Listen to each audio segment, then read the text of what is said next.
subscribe, like the video, and, if possible, join Patreon.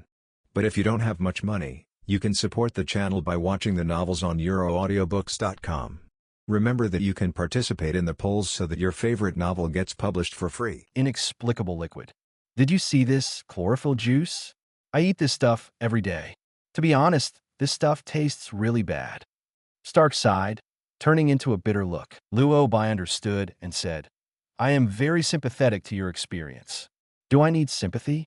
No, I need a solution. Do you have any good ideas? Luo Bai, I want to hear your opinion. There is nothing Ethan can do. Stark complained. Since the terror incident, the only people Stark can trust are Ethan and Robin. But he was right to ask Luo Bai. After all, after understanding the plot, Luo Bai really knows how to solve the problem of palladium poisoning. Are there still some missile fragments in your heart that have not been removed? Luo Bai asked. Tony nodded and replied, yes. I should be able to help you solve this problem. Luo Bai replied, and then opened the eye of Agamotto. Aiming at Stark's heart, Luo Bai tried to use reverse flow. Since Luo Bai just got the time stone and hasn't used it much, his hands will inevitably shake a little when he uses it for the first time. Fortunately, everything went smoothly, and Stark's heart was quickly restored to its original state. The moment his heart recovered, Stark felt a difference. He seemed to be alive again. Feeling the changes in his body, Stark asked in surprise, Oh my God, Luo Bai, how did you do that? It's just a little bit of magic. Luo Bai responded with a smile. Cool, Stark became excited, but soon he remembered something again, so he couldn't help but said, Luo Bai, I am very grateful to you for saving my life again, but I am worried about the materials for the arc reactor. Stark used palladium as the core material of the arc reactor, which led to his poisoning. Although his heart has returned to normal now, he still has to replace the core material of the arc reactor. Only, my suit has been upgrading, and it requires powerful energy to drive it. With the current technology, I really can't think of what materials should be used to rebuild an arc reactor.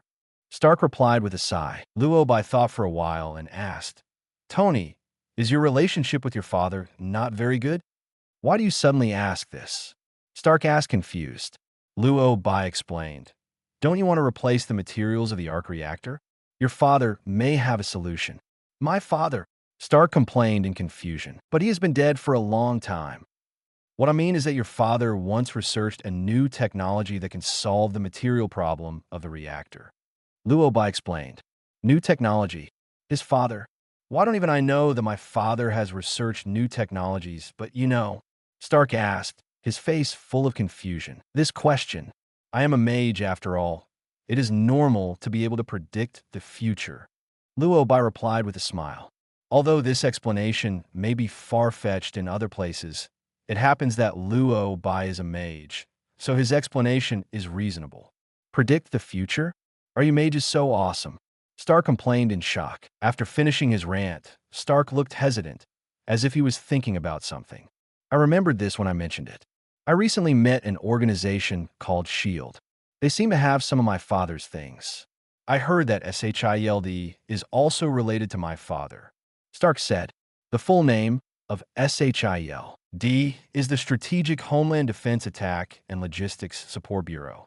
It is a special force of the International Security Council specially designed to deal with various bizarre incidents.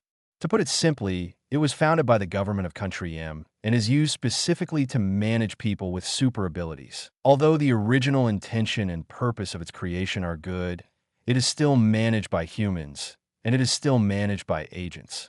So Luo Bai doesn't particularly like her in terms of actions and handling style. Especially the director of SHIELD, Nick Fury. Luo Bai was even more disgusted. Although some of his actions are good, his starting point is also to benefit mankind. But his thoughts seemed very wrong to Luo Bai. What's more, the combat power in SHIELD is very impressive. Such a bastardized organization cannot manage people with super abilities at all. According to Luo Bai's understanding, SHIELD's top management has basically been eroded by hostile forces, so it's okay not to mention it. But in Stark's case, SHIELD can really help. SHIELD can indeed help you in this matter. Luo Bai explained. By the way, They want me to join the Avengers. Stark complained. Are you going to join? Although he already knew the answer, Luo Bai still asked symbolically. Sure enough, he heard Stark's affirmative answer. I have this idea. To be precise, I have joined now. They said that the Avengers were created to save the Earth. This is very consistent with my thoughts. By the way, they seem to have plans to let you join. Why do they know about me? Luo Bai asked, confused. Stark explained. Do you remember that we dealt with Obadiah together before? SHIELD used the sky, to observe the situation at that time and knew about your existence. They asked me about you. I said you were a mage. That's right, but I have no interest in joining the Avengers. Luo Bai simply refused. Actually, I guess that you would refuse, because in my opinion, you are a very low-key person. In fact, I have rejected them for you before, but they said they wanted to see you and were standing outside the door. Do you want to see them? Asked Stark. His words made Luo Bai hesitate. If he goes by what he thinks in his heart, Luo Bai definitely doesn't want to see him. But considering Nick Fury's character, he will definitely try his best to see himself. In order to avoid subsequent trouble, Luo Bai thought it would be a good thing to make it clear now. Since they are here, let them come in. Luo Bai relaxed. Stark didn't say anything, just took out his phone and sent a text message. Soon there was a knock on the door, and Polaris immediately ran to open the door.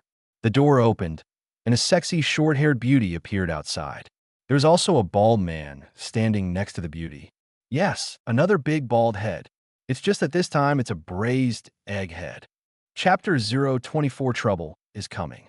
Knowing that the people coming belong to SHIELD, then their identity is not difficult to guess. That braised egg head must be Nick Fury, the director of S.H.I.E.L.D. As for the one next to him, he should be the Black Widow, whose full name is Natasha Romanoff. Both of these two are outstanding agents of S.H.I.E.L.D. Nick Fury is even known as the King of Agents. As an agent, you must have received long-term professional training. He has a thorough grasp of human nature and so on, especially an agent of Nick Fury's level. Because of this, he always has some confidence in him, confident that he can persuade anyone. As soon as he entered the door, Nick Fury walked to the sofa and sat down with a very serious expression. Then he briefly introduced himself. Hello, my name is Nick Fury. I think Tony has already told you some general information. Since Luo Bai didn't want to waste any more words, he directly replied. As I said, I have no interest in the Avengers. Nick Fury didn't seem surprised and didn't even mention it. He changed the subject. I heard Tony say that you are a mage? Yeah. Luo Bai nodded. Nick Fury said with emotion, although it's hard for me to believe that there are mages on Earth, I really can't explain how you made Obadiah disappear out of thin air. Can I ask someone like, are there many mages like you on Earth? Luo Bai frowned and said, this question of yours is not polite. Nick Fury seemed to understand. He explained, most of the people living on the Earth are ordinary people. SHIELD's responsibility is to protect and manage the Earth. So I must eliminate all factors that threaten the Earth. So you think mages are a threat to the Earth? Luo Bai asked. Nick Fury shook his head and said, I'm not sure. If you're really a mage, then you have stronger strength than humans. Like a mage or someone with super ability, if they are born one day, they will destroy the Earth. It's hard for humans to resist this plan. When superpowers appear, some humans may think it's cool, but some humans are also worried that the existence of superpowers will pose a threat to humanity. It's obvious that Nick Fury is such a human being. Luo Bai could understand his worries, but being questioned made Luo Bai somewhat dissatisfied. However, he did not argue too much. He just smiled and asked Nick Fury, if the mage really intends to harm the Earth, do you think you can deal with it? The Avengers is the answer. Nick Fury responded seriously. Everyone in the Avengers will protect the Earth and prevent any evil forces from threatening the Earth. So you think those with super abilities who are unwilling to join the Avengers will pose a threat to the Earth? Luo Bai asked back, with a meaningful smile on his face. Nick Fury was stunned for a moment, and then replied, yes. Luo Bai said nothing, but the smile on his face gradually disappeared. His silence silenced Nick Fury. Their eyes met, and the atmosphere became terrifyingly solemn for a moment. Seemingly noticing something was wrong in the atmosphere, Natasha Romanoff on the side spoke. I don't think Luo Bai will be detrimental to the Earth. After all, he helped Stark before and solve the last crisis. Natasha Romanoff is also an agent, so she naturally sides with Nick Fury. Although Luo Bai knew that the two of them were most likely acting. One is a white face, the other is a bad face. But from a listening perspective, Luo Bai is more acceptable. I think you can talk more than him. So why are you not the king of agents? Luo Bai asked. Natasha Romanoff shrugged and complained half-jokingly. Maybe it's because he is older than me. In our line of work, experience is very important. Then you are at a huge disadvantage. Luo Bai replied half-jokingly. The two of them made fun of each other, which made Nick Fury's face even darker. Agent Romanoff, watch your words and deeds. Nick Fury scolded. Natasha Romanoff shrugged and said nothing. It was Nick Fury who noticed something was wrong. You know I'm the king of agents? Nick Fury asked. You must know that all the information in SHIELD is top secret and cannot be checked by ordinary people. The personal information of agents like them is even more top secret among top secrets. How did Luo Bai know that he was the king of agents? You've investigated me? You shouldn't. You shouldn't be able to investigate my information. Nick Fury was puzzled. At this moment, he looked at Luo Bai with more and more doubts. Luo Bai smiled brightly and responded casually. Of course I know. I even know that you were an army colonel during World War II and only joined SHIELD after the war. How do you know these things? Nick Fury asked, his expression becoming serious. Luo Bai did not answer directly, but asked, Nick Fury, do you really think that SHIELD is well protected and airtight? Is it possible that SHIELD is actually completely different from what you imagined? What do you mean? Nick Fury asked again in confusion, his expression becoming more serious. Luo Bai still did not answer directly, but just said, you think that everything can be under your control and plan, but in fact, everything has been out of your control a long time ago. I don't believe that you can protect the Earth, so I don't want to join the Avengers at all. His words were already very direct. It could be said that they were direct and even a little ugly. It's no wonder Nick Fury's face gets darker and darker the more he hears it. But Nick Fury can't even find the words to refute. After all, judging from the current situation, he has lost this game. Nick Fury tried his best to find no information about Luo Bai, but Luo Bai seemed to know him well. So from this point alone, he has already lost. He knew very well that it was impossible to persuade Luo Bai to join the Avengers, but he still wanted to struggle. The Security Council will not allow the existence of super ability people who are out of control, not to mention that there's almost no information about you on a global scale. You are not willing to join the Avengers. Have you thought about how to face doubts in the future? Question mark. Nick Fury asked. This is not a threat, but more of an advice. After all, no matter how powerful Nick Fury is, he still has to listen to what is said above, which is the Security Council. But Luo Bai was not worried at all. Tony has been pursued before and faced opposition at United Nations meetings. But do you think Tony cares? Luo Bai asked. Stark quickly echoed. I don't care at all. Just think of those people as farting. Since then, Nick Fury has been completely speechless. Okay, then I wish you good luck. I hope you won't mind what I said today. After all, I just want to ensure the safety of the Earth. Nick Fury said. Although some of what Nick Fury said today is indeed not pleasant to hear, considering his starting point, it was a good one. In addition, Luo Bai didn't want to have too much entanglement with SHIELD, so he didn't care too much. I've always been very lucky. Luo Bai said casually. The things that should be discussed have been discussed, and the things that should be solved are almost solved. Nick Fury and Natasha Romanoff are also planning to leave. As for Stark, he also planned to leave because he was anxious to deal with the poisoning. Just as the three were about to leave, Nick Fury received a phone call. After answering the phone, Nick Fury's eyes became serious. Trouble is coming. Tony, I think we need your help this time.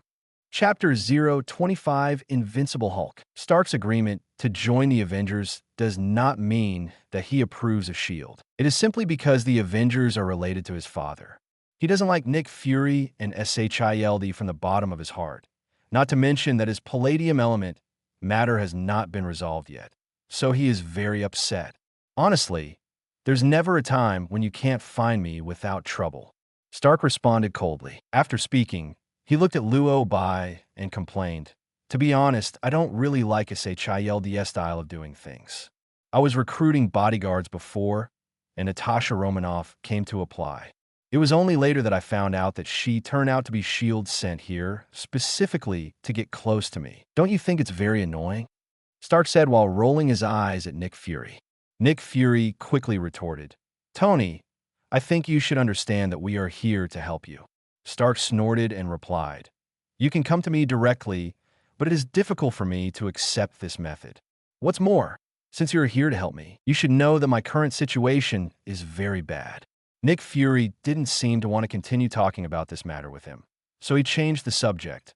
"Let's not talk about the past, but we really need your help this time. Hulk is out of control." "Hulk?" Luo Bai frowned. After all, this name is very familiar to him. Isn't it the famous Hulk? During his absence, Banner actually joined the Avengers? Hulk is out of control? That would be too troublesome. Just as he was thinking about it, Stark suddenly spoke. At this time, his expression became serious, and he must have known that this matter was very troublesome. He thought for a moment and then said, "Where is he now? Things around SHIELD are pretty bad right now. He's doing massive damage." Nick Fury explained. Stark understands the destructive nature of the Hulk. He originally didn't plan to help, but now he became nervous. "Then let's go over and take a look now. Luo Bai, I'm leaving first." He said goodbye to Luo Bai anxiously, then left with Nick Fury and others. As soon as they left, Polaris couldn't help but start complaining. This man named Nick Fury is really unpleasant to talk to. Indeed, Luo Bai responded perfunctorily and looked at the time. He didn't expect time to fly by so quickly. He always felt like they had just chatted for a while, and it was already dinner time. Time flies so fast, it's almost time. "Go prepare dinner," Luo Bai instructed. Polar Star, who was still complaining at first, changed his expression instantly when he heard the words "prepare dinner." She asked hesitantly, "Master Luo Bai, are you really going to let me cook dinner?" Luo Bai nodded and replied, "Of course, this is what we agreed." Polaris smiled awkwardly and responded, "I know. I'll do housework for you to apologize. It's just, I've never cooked before, and I'm afraid you'll find it unpleasant." Luo Bai fell silent after hearing what she said. After all, Polaris is only 18 years old and has just come of age, so it's normal that he can't cook. It is indeed a bit embarrassing to ask someone who has never cooked before to cook. As Polaris says, even if she is willing to do it, Luo Bai may not dare to eat it.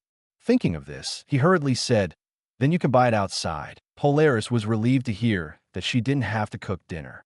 "Okay, I will go to the nearby supermarket to buy some food and come back." Polaris agreed repeatedly and then went out.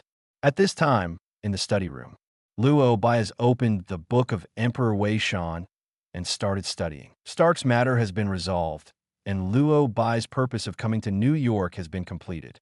But he's not in a hurry to return to Comitage now, mainly because he finds that he still has too little actual combat experience.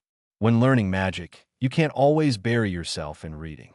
It's best to learn and practice at the same time, so he plans to stay in New York for a while.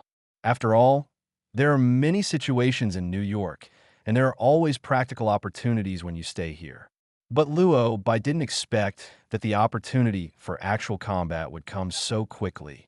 While he was reading, his phone suddenly rang. He picked up the number and saw that the caller was Stark. "Didn't he just leave not long ago? Why'd he call me again?" Luo Bai muttered and answered the phone as he spoke. As soon as the call was connected, a very confusing voice came from the other side. Cries for help, smashing sounds, police sirens, all kinds of sounds were mixed together, and those who didn't know thought Stark was on the battlefield. Before Luo Bai could ask about the situation, Stark's intermittent voice sounded. "Luo Bai, can you hear me? I need your help. Can you come over here? I'll send you the location. The situation is very urgent now, and I don't have time to explain too much. Hulk is so awesome." Luo, Scissors. Along with a burst of electricity, the communication was cut off. Combining Stark's phone call and the previous conversations between several people in the villa, it is not difficult for Luo Bai to guess that Stark is dealing with a crazy Hulk at this time, and the situation is very bad. Luo Bai was not surprised by this result, and this call for help. After all, according to Luo Bai's understanding, among all the members of the Avengers, Hulk's combat power is already very top. Not only does he have far more Superman-like strength, speed, endurance, and recovery abilities, but his abilities also increase with his anger level. It can be said that the angrier Hulk is, the stronger he will be. With Stark's current technology, it can be said that there is absolutely no chance of subduing Hulk. But he actually agreed to Nick Fury to help before. It is really courageous. It's fine now. Realizing that he couldn't defeat him, he came to ask Luo Bai for help. Although in a head-to-head fight, Luo Bai cannot defeat Hulk. But he is a mage. What kind of strength and speed does the mage fight for? What he fights for is magic, so he is still confident against Hulk. Thinking that he really needed practical experience in the current emergency situation, Luo Bai still planned to go and have a look. Raising his hand to cast the portal magic, Luo Bai quickly arrived at the accident place based on his positioning. As soon as Luo Bai walked out of the portal, he saw a huge green giant not far away, shaped like a boulder, standing in the middle of the road and roaring angrily. Pedestrians around had never seen such a terrifying giant, and they were so frightened that they screamed and ran for their lives. Stark, wearing the iron suit, will be thinking of ways to attack him from the side. In addition to Stark, SHIELD and the police department also dispatched combat forces. Machine guns and bullets kept firing at Hulk. But this attack is like scratching an itch for Hulk. It won't hurt him at all. It will only make him angrier. He waved his hand and punched Stark. This punch accidentally sent Stark flying to Luo Bai's feet. "Hi, Tony, are you okay?" Luo Bai greeted. Stark raised the steel mask, revealing his entire face. At this time, he was frustrated and exhausted. "No, I'm not good at all. This guy is too strong," Stark complained. Chapter 026, Is This Okay? Stark was anxious at this point. Although he had indeed seen Hulk's strength, he never expected that Hulk would be so difficult to deal with. His attacks were of no use to Hulk. SHIELD and the police also deployed a lot of force, but they still couldn't stop Hulk. This Hulk is unbelievably powerful. Fortunately, Luo Bai came. "Luo Bai, I'm very grateful that you are willing to come and help me. If it weren't for the fact that there is no other way, I wouldn't bother you," Stark said, standing up from the ground with difficulty. Luo Bai nodded to express his understanding. "I know." As soon as he finished speaking, Stark looked embarrassed and asked, "You should be able to deal with this big guy, right?" "Of course. Otherwise, why would you call me for help?" Luo Bai asked. Stark quickly explained, "I know you can teleport people away using magic. But what I mean is, can you subdue him?" In fact, he is also a member of the Avengers, but because some situations, so he lost control. The situation in the middle is very complicated, and we don't have time to discuss it in detail now. I will explain it to you in detail.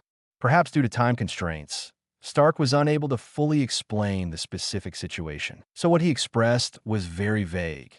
But fortunately, Luo Bai understood it. "You mean just subdue him, right?" Luo Bai asked. Stark nodded. "Yes. Don't hurt him. He is actually a good person." "That's simple," Luo Bai replied confidently. Although he believed in Luo Bai's strength, Stark was still worried that he underestimated the enemy. "I know you are a mage and very powerful, but you still have to be careful. He is not easy to deal with at all," Stark warned. Luo Bai didn't say a word and just walked straight towards Hulk. At this time, Hulk is being besieged by the police and S.H.I.E.L.D. A large number of police cars and helicopters almost surrounded Hulk, and the entire street has been closed. The people who should be evacuated have almost evacuated. It seems that SHIELD wants to control Hulk within this range. Although they have done it, the power of the bullet is still too small for Hulk. Instead, Hulk's power was too much for them to handle. Helicopters were shot down by Hulk one after another, and the ground was full of scattered parts and collapsed ground. The current situation seemed to have reached an uncontrollable point, which made Nick Fury, who was observing all this from a safe position, frowned. He doesn't want to hurt Hulk, but if he continues like this, Hulk will be wanted around the world. The Avengers are now very short of people, and he finally persuaded the Security Council to agree to the existence of the Avengers. If the Security Council makes excuses because of this matter, what should we do? Just when he had a headache about what to do, a figure suddenly appeared in the encirclement. It's Luo Bai. Why is he here? Nick Fury couldn't help but ask. It should have been Tony who contacted him. He seems to have a good relationship with Tony. Natasha Romanoff guessed. Is he planning to face Hulk like this, without any weapons? Nick Fury said in surprise. He never imagined that Luo Bai would have such courage and dare to face Hulk directly without any weapons. Natasha Romanoff on the side was also a little surprised and couldn't help but echoed. It's dangerous for him to do this. Do you need me to take him out? Nick Fury said nothing, frowning as if thinking. Although he didn't quite believe what kind of mage Luo Bai was or what kind of magic he possessed. But judging from the current investigation and Stark's evaluation, Luo Bai does have good abilities. In that case, why not let him try? What if he can really control Hulk? Thinking of this, Nick Fury quickly replied, "No, let him try. You go and ask those people to stop attacking temporarily. Don't hurt Luo Bai." Natasha Romanoff nodded and went to make arrangements. Soon she came back and continued observing with Nick Fury. Hulk had obviously noticed Luo Bai at this time. After the street was blocked, almost no one could be seen in the vicinity. Most of the armed forces hid behind police cars or on helicopters and attacked with weapons and guns. Suddenly, a man walked towards him, and Hulk's attention was naturally attracted. Hulk is angry. Anger made his veins bulge and controlled his consciousness. Now he has completely lost the ability to think. The moment he saw Luo Bai appear in his sight, Hulk stared at him with bloodshot eyes, and when he raised the car parked on the roadside. Hulk's intentions are already obvious. Everyone can imagine that he will throw the car in his hand towards Luo Bai next. According to the behavioral logic of normal people, when you see Hulk lifting the car, you should take countermeasures. But what surprised everyone was that Luo Bai seemed to have no intention of hiding or fighting back, but continued to walk towards Hulk. His move confused Natasha Romanoff, who asked doubtfully, "Isn't he going to hide?" Although Nick Fury was curious, he did not speak and continued to observe. He wanted to wait and see if Luo Bai would make any move next. But until Hulk threw the car in his hand towards Luo Bai, he didn't make any move at all. At this moment, Nick Fury couldn't understand it at all. What does he mean? Nick Fury couldn't help but mutter. At this time, not only he didn't understand, but Stark, who had the best relationship with Luo Bai, didn't understand either. "Luo Bai, what are you doing? Use magic," Stark shouted anxiously. But the moment he finished speaking, he saw the car thrown by Hulk flying towards Luo Bai like an arrow from the string. Then like a shooting star, it passed by Luo Bai. For a moment, everyone was stunned. A question mark of huge amounts of money pops up in my mind. No? Is this okay? Everyone was silent. The silence was deafening. Even Hulk. His eyes seemed confused for a moment. I don't know how long everyone was silent before Nick Fury finally came to his senses and couldn't help complaining. "By the way, does Hulk have bad eyesight? I saw that he smashed the helicopter upside down very accurately. I never thought his eyes were so bad before." Natasha Romanoff couldn't help but respond. Stark couldn't help but cursed. "Oh, AFK. Why was he so accurate when he hit me?" If anyone said Hulk had bad eyesight, Stark would be the first to refuse. After all, during his confrontation with Hulk just now, he was hit so many times that his suit was almost scrapped. Why did Luo Bai throw it so crookedly when he hit it? This is not fair. At this time, everyone was a little confused and even a little surprised that Hulk would throw the car sideways at such a close distance. But Luo Bai himself was very calm and not surprised at all. He didn't hide, naturally, because he firmly believed that he was lucky.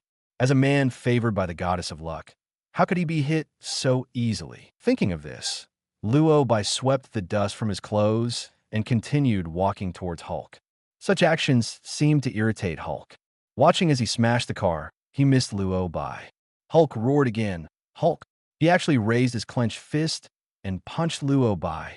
Chapter 027, You Are a Little Too Lucky. In full view of everyone, Hulk raised his clenched fist and ran towards Luo Bai. This scene frightened everyone. Anyone who has fought against Hulk knows very well how powerful Hulk's punch is. Let's put it that way. Put a bus in front of Hulk, and he can destroy the bus without any effort. He punched the ground with a punch, and the entire ground was shattered. It is impossible for normal people to bear such terrifying power. If anyone were to see Hulk running towards him at this time, he would definitely be prepared to fight back or temporarily dodge to avoid the punch from hitting him directly. But what surprised everyone was, Luo Bai still seemed to have no intention of taking action. He even stopped and stood there, putting his hands behind his back. This mysterious operation shocked everyone. What is he doing? Why is he putting his hands behind his back? Natasha Romanoff couldn't help but exclaimed. Even Nick Fury on the side was not calm. Isn't he planning to take action yet? He doesn't think that Hulk's fist will miss, right?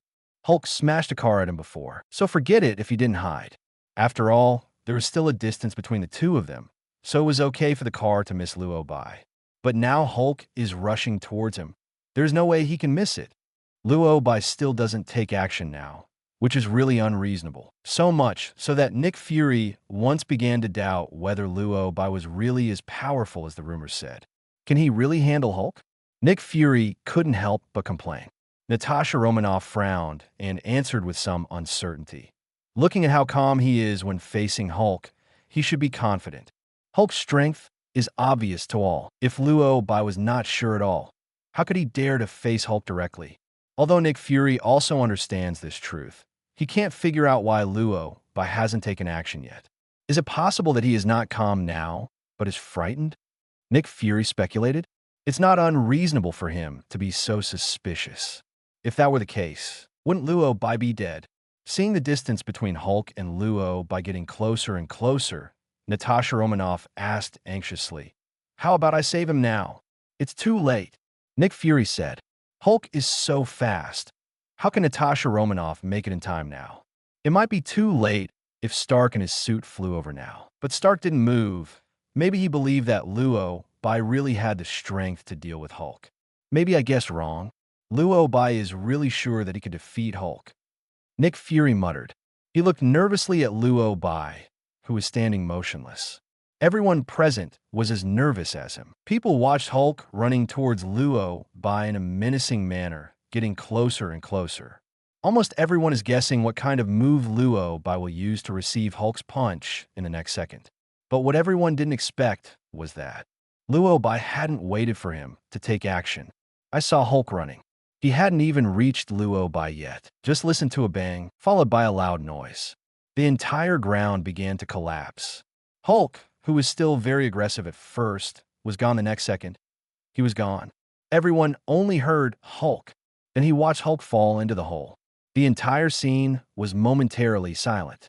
Nick Fury, Natasha Romanoff, Stark, Luo Bai at this time, not to mention that others were confused. Even Luo Bai himself was confused. When Hulk ran towards him just now, he stood still and was ready to take action. He was ready to slap Hulk when he got close and knock out Hulk's soul. Don't look at it. Hulk is very powerful and can withstand beatings. But he has almost no magic resistance. Luo Bai struck down with a palm, and Hulk's soul left his body. That's pretty much it.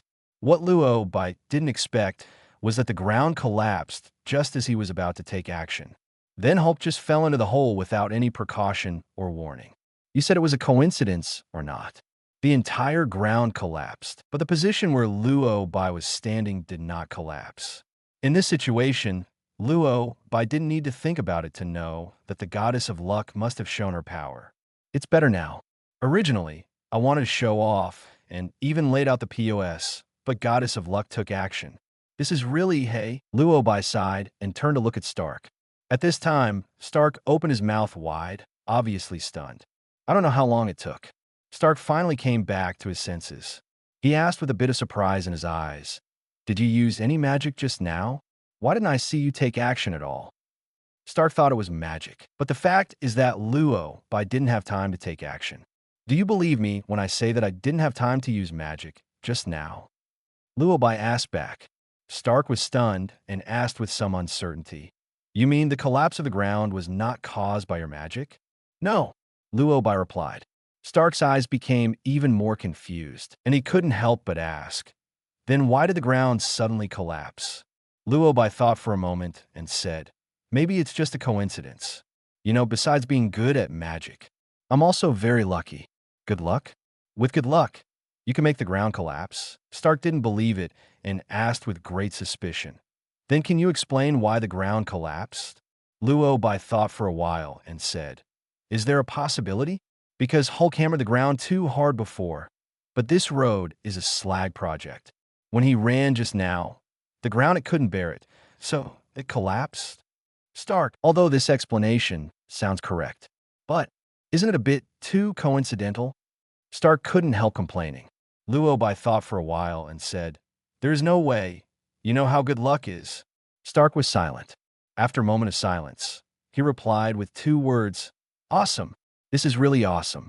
To be honest, he really didn't believe it. He would rather believe that Luo Bai used magic to cause the ground to collapse than that it was because of good luck. After all, the former can explain a little bit. It is normal for some people with super abilities in this world.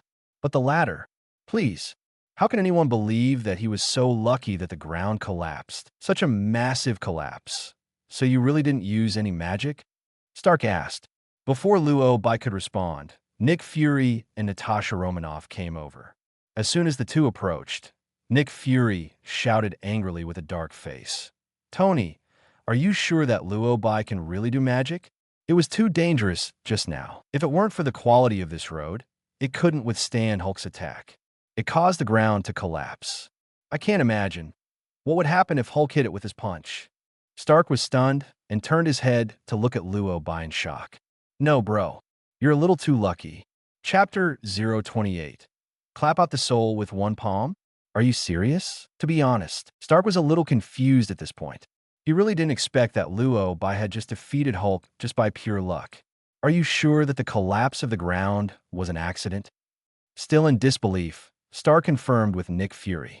Nick Fury was a little confused by his question and asked in confusion, why do you ask so much? Stark replied in surprise. Don't you think this is all too coincidental? Nick Fury was silent. In fact, he was very shocked when he saw this situation at first, seeing Hulk almost hitting Luo Bai. At this moment, the ground actually collapsed. At first, he had doubted whether the ground collapsed because of Luo Bai's use of some ability, but he didn't see Luo Bai take action at all. Because of this, he sent someone to investigate the situation. SHIELD may not be good at other things, but when it comes to gathering intelligence, SHIELD is absolutely professional. Soon, SHIELD found evidence. I just got the information and found that there's a problem with the quality of this road. You know that Hulk's strength is different from ordinary people. So I analyzed that such a large collapse of the ground should be caused by Hulk's attack, and the ground it has something to do with poor quality, Nick Fury explained. To be honest, Stark actually didn't believe Nick Fury's words. But considering that Luo Bai said the same thing before and denied that he used magic, he had to believe it. Believe it, that's the scariest thing. He couldn't imagine that there could be someone so lucky in this world. And he's also a mage. Mage's luck is incredible. Do you dare to think about this? Seriously, Luo Bai, your luck is really shocking. After coming back to his senses, Stark sighed. Nick Fury was very curious when he heard what he said and asked puzzledly, does this have anything to do with luck? Stark quickly asked, don't you think? This is all too coincidental. If it's not because of good luck, do you have any other explanation? At this moment, Nick Fury and Natasha Romanoff suddenly realized something was wrong. Because the situation was urgent, the two of them didn't think carefully at all. Now imagine that Luo Bai's luck was incredible. Just now, Hulk was about to rush in front of him, and at this critical moment, the ground actually collapsed. Thinking about it this way, the collapse of the ground saved Luo Bai's life. After thinking about the whole thing, Nick Fury couldn't help but sigh. You are really lucky. Natasha Romanoff couldn't help but joke half-jokingly. You are indeed very lucky. It seems that the goddess of luck likes you very much, Luo Bai. Before Luo Bai could answer, Nick Fury spoke again. Although you were lucky enough to escape, good luck will not always favor you. What you just did was too dangerous. Danger? Luo Bai felt strange and couldn't help asking, why is it dangerous? Hulk's power is not something ordinary people can bear. You were almost attacked by him just now. Nick Fury said, considering that he was also caring about himself when he said this. Luo Bai calmly explained, Even if the ground doesn't collapse, I can still control Hulk. It's just that the goddess of luck took action before me. Nick Fury didn't say anything, but there was a hint of suspicion in his eyes. It wasn't that he doubted that Luo Bai had no ability at all. After all, he had dealt with Obadiah before. It's just, Hulk and Obadiah are not on the same level at all. So Nick Fury is wondering if Luo Bai can't beat Hulk at all. Of course, although he had some doubts in his heart, but he didn't say it directly. After all, Hulk should have been solved now, and there is no need for him to offend Luo Bai. Thinking of this, Nick Fury said, "Okay, now that the matter is settled, let's get Hulk." Nick Fury originally planned to ask someone to bring Hulk back to S.H.I.E.L.D., but before he finished speaking, he heard a roar, "Hulk!" In an instant, everyone's expressions changed. Hulk is still awake. Before everyone could recover, Hulk jumped into the air from the cave, submerged in rubble. Then, he landed vertically in their direction. Come on, that's Hulk. If it is hit, it will be disabled even if it is not dead. Seeing this scene, everyone panicked. "Run!" Natasha Romanoff shouted and ran away frantically. Nick Fury and Stark also hid quickly. But Luo Bai didn't run away. He just stood there and looked up at Hulk, feeling extremely happy. He thought he didn't have to take action today, but he didn't expect that the goddess of luck still left him a chance to fight. Luo Bai thought to himself while gathering energy around him. The moment Hulk landed in front of him, he raised his hand and slapped his hand. The silent palm contained all the power that Luo Bai had practiced during this period. This palm struck directly into the depths of the soul. It was so shocking that time seemed to have stopped all around. As expected, the sound of Hulk hitting the ground did not sound. Stark, Nick Fury, and others realized something was wrong after running halfway through. They stopped and turned their heads. But he saw Luo Bai slap Hulk on the chest, with his palm falling. Hulk's soul was knocked out of his body. At this moment, everyone was shocked. "No, are you serious? The soul leaving the body with this slap. Is it a real operation?" Generally speaking, ordinary people cannot see the soul. But as a mage, it is quite simple to let ordinary people see the soul. In order to prove that he really defeated Hulk, Luo Bai used a little magic while taking this palm. This completely exposed Hulk's soul to the public eye. Okay, now it should be completely solved. While everyone was confused, Luo Bai clapped his hands and said lightly. This sentence brought back everyone's thoughts.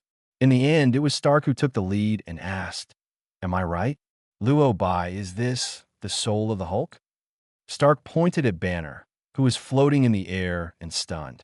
Chapter 029, please. Can you take care of me first? Banner is the Hulk's real name. Or, the Hulk when he's awake. In fact, before becoming the Hulk, Banner was just an ordinary famous physicist. During an experiment, he was accidentally exposed to a large amount of radiation from a gamma bomb he made, which caused physical mutations. In this way, the Hulk was born. It can also be understood that the radiation gave Banner an extra personality, the Hulk. So in essence, the soul in the Hulk is still Banner. The soul that Luo Bai punched out with one palm was Dr. Banner when he was awake. Banner, whose soul was photographed at this time, was obviously a little confused. No, where did this palm come from? Ascended to heaven? What's going on? Can someone explain it to me? Looking at his ethereal soul floating in the air, Banner couldn't help but ask. But he was not the only one who was confused. Everyone except Luo Bai was almost confused. They also want to ask, what the hell is this? They saw Luo Bai slap Hulk. How come Hulk turned into a soul? Everyone was stunned and looked at each other for a long time. After a moment, Stark spoke first. "Robin, can you explain to me what's going on?" Stark asked. Confusion was written all over his face. Luo Bai was calm and answered nonchalantly. "Obviously, this is magic." Of course, Stark knows it's magic. He had indeed seen Luo Bai use magic before, but the situation was different. Luo Bai used teleportation magic before, and there was no way for Stark to intuitively see the difference in combat power.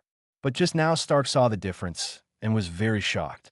"Although I have seen you use magic before, I have never been exposed to magic after all, mostly on TV. I thought mages would use abilities like divination and curses." Stark complained. But halfway through the complaint, he fell silent. After all, he said too much which really made him appear too ignorant. Thinking of this, Stark changed the subject and asked, "Are all mages as powerful as you? I mean, is there any more powerful wizard than you?" Luo Bai nodded and said, "Of course." After hearing the affirmative answer, Stark fell silent. After a moment, he said with emotion, "Seriously, Nick Fury, I suddenly understand you now." Stark has great faith in Luo Bai's character. After all, the two of them had lived and died together, so he firmly believed that Luo Bai would stand on the side of justice no matter what. But Luo Bai is not the only mage in this world. Previously, Nick Fury has been emphasizing how humans should deal with mages if they have evil thoughts. When he first heard him say this, Stark didn't think it was anything. But it wasn't until he saw Luo Bai's strength that Stark finally panicked. "Please, how can humans survive if all mages are like Luo Bai?" Thinking of this, Stark couldn't help but explain, "To be honest, if all mages had such a powerful ability like you, I can't imagine how dangerous the human situation would be, Luo Bai." Stark meant no harm, and Luo Bai certainly knew that. Human beings will instinctively feel fear when encountering an existence that is too powerful, and Luo Bai also knows this. So he comforted Stark and said, "Don't worry, most mages will protect the Earth and humans." Hearing what he said, Stark breathed a sigh of relief. That's really great. He couldn't imagine it. If the mage wants to be the enemy of human beings, what will human beings do? Fortunately, mages will not be enemies of humans. Just as Stark was rejoicing, Luo Bai suddenly spoke again. "But not all mages will protect the Earth and humans. Mages are also divided into good and evil." What the hell? Evil mage? Come on, isn't our situation terrible? Stark couldn't help but ask. That's not true. With the Supreme Mage here, no evil mage dares to attack the Earth without fear of death. Luo Bai said. Supreme Mage? Hearing this unfamiliar title, Stark asked curiously, "What does Mage Supreme mean?" "The most powerful mage on Earth. Other mages call him the Supreme Mage." Luo Bai explained. "So the Sorcerer Supreme will protect Earth?" Stark asked again. Luo Bai nodded and said, "Every Supreme Mage will protect the Earth. This is their duty." Thank God. Stark sighed. Fortunately, the strongest mage is not a villain. Otherwise, what would happen? Nick Fury must have heard the conversation between the two. Although he remained silent, it was not difficult to see his shock and panic from the expression on his face. At this time, Nick Fury was already swearing in his heart. "Oh, shit. Fark. Mage. Magic. There are really mages on Earth, and there is magic? No, no one said the Earth was so dangerous. Is this scientific? This is not scientific." Although Nick Fury was complaining crazily in his heart, he still pretended to be very calm on the surface. Seeing that Luo Bai and Stark were almost finished talking, Nick Fury weakly interjected. "Sorry, can I ask a question?" Luo Bai responded expressionlessly. "What are you asking for? Are there many mages on Earth?" Nick Fury asked. Luo Bai did not answer, but asked with a smile. "You ask this, which proves that you already believe that there are mages on Earth." Nick Fury is a little embarrassed. After all, he has always expressed his doubts about the mage. Now that he was slapped in the face, Nick Fury could only reply awkwardly. "This is incredible. It has completely subverted my understanding. I don't want to believe it, but your behavior just now makes me have to believe it." Luo Bai smiled and continued. "Nick Fury, you have always believed that you can master everything. So now do you think you can master the mage?" Nick Fury was silent. He knew that Luo Bai was fighting back, the nonsense he had said before. Indeed, as an ordinary human being, it's just that his ability is slightly better than that of ordinary people. How dare he say that he can manage mages? Nick Fury was silent. Seeing him like this, Stark was very sympathetic and complained. "To be honest, Nick Fury, I admire your courage. I didn't expect to dare to provoke the mage." Nick Fury became even more silent and couldn't help but complain. "Please, who knew Luo Bai was really a mage?" Although Stark complained about Nick Fury, from the bottom of his heart, he actually wanted to understand the mage. "Actually, I have always wanted to ask you about mages before, but you have been away for a while, and I have been confused myself recently, so I didn't have time to ask. Taking this opportunity, I also want to ask about mages on Earth. How much? Stark asked. Luo Bai calmly replied, not much. If you want to learn magic, you need a certain talent, but people with high magic talent are not common. How many people are trained like you? Stark asked again. Luo Bai thought for a while and answered honestly, not much. In magic, the higher the talent, the more you can learn. You know that I have always been lucky, so my talent is quite high. I also learn much faster than the average person. Good luck? Stark asked puzzledly. Is there any direct connection between good luck and high magic talent? Of course there is. A magic prodigy like me, who has a talent that is rare in 1,000 years. How can I do it without any luck? Luo Bai said. Stark frowned and complained. I always feel that you are praising yourself in disguise. Of course not. What I said is all true. Luo Bai said. Okay, so how long have you been studying magic? Stark asked. I don't remember. Maybe half a month or a month. Luo Bai thought for a while and answered. Half a month. Since Stark had never learned magic, he couldn't understand how terrifying it was to learn Luo Bai's level in half a month. He just frowned and couldn't help but ask. You can learn it like this in half a month? Is magic so easy to learn? Fortunately, his words were not heard by the other mages of Karmatosh. Otherwise, most mages would probably remain silent. Of course, Luo Bai didn't explain anything. After all, he didn't think it was necessary. During the moment when the two were silent, a weak voice floated over. Everyone, please take a look at me. Can you take care of me first? The soul is still wandering outside the body. Chapter 030 Nick Fury. Why did I mess with him? Banner was a little helpless. Why did these people ignore him while they were chatting? After being reminded like this, everyone finally remembered Banner. Dr. Banner, I'm sorry for forgetting you, but you should know that we just encountered something incredible. Stark said quickly. Banner nodded and complained wildly. Of course I know. Aren't I the person involved? So are you feeling okay now? Do you feel any discomfort after being out of the body for so long? Stark continued to ask. Banner answered very seriously. Actually, there is nothing uncomfortable. I just feel a little scared. So, can you put me back? Are you sure Hulk won't show up if we let you go? Stark asked again. Banner thought for a while and said seriously, I think there is a high probability that it will not appear again. After all, it is too scary. After a brief exchange between the two, Stark introduced Dr. Banner to Luo Bai. Luo Bai, you saw it. In fact, Dr. Banner lives in the Hulk. This matter is very complicated. Let me explain it to you briefly. Stark said, then explained what happened. It was roughly when Luo Bai returned to Kamatage that SHIELD discovered Dr. Banner in Brazil, who had been mutated by gamma-ray radiation. Considering that SHIELD was short of people, Stark went to invite them. In this way, Dr. Banner joined the Avengers as the Hulk. In fact, Dr. Banner is a world-famous physicist and a genius doctor in nuclear physics. Before he became Hulk, he was very approachable and gentle. But after becoming Hulk, he will be as uncontrollable as before. Stark explained with. Luo Bai, who understands the plot, naturally knows this. He didn't ask any more questions, just said hello to Dr. Banner. Hello, Dr. Banner.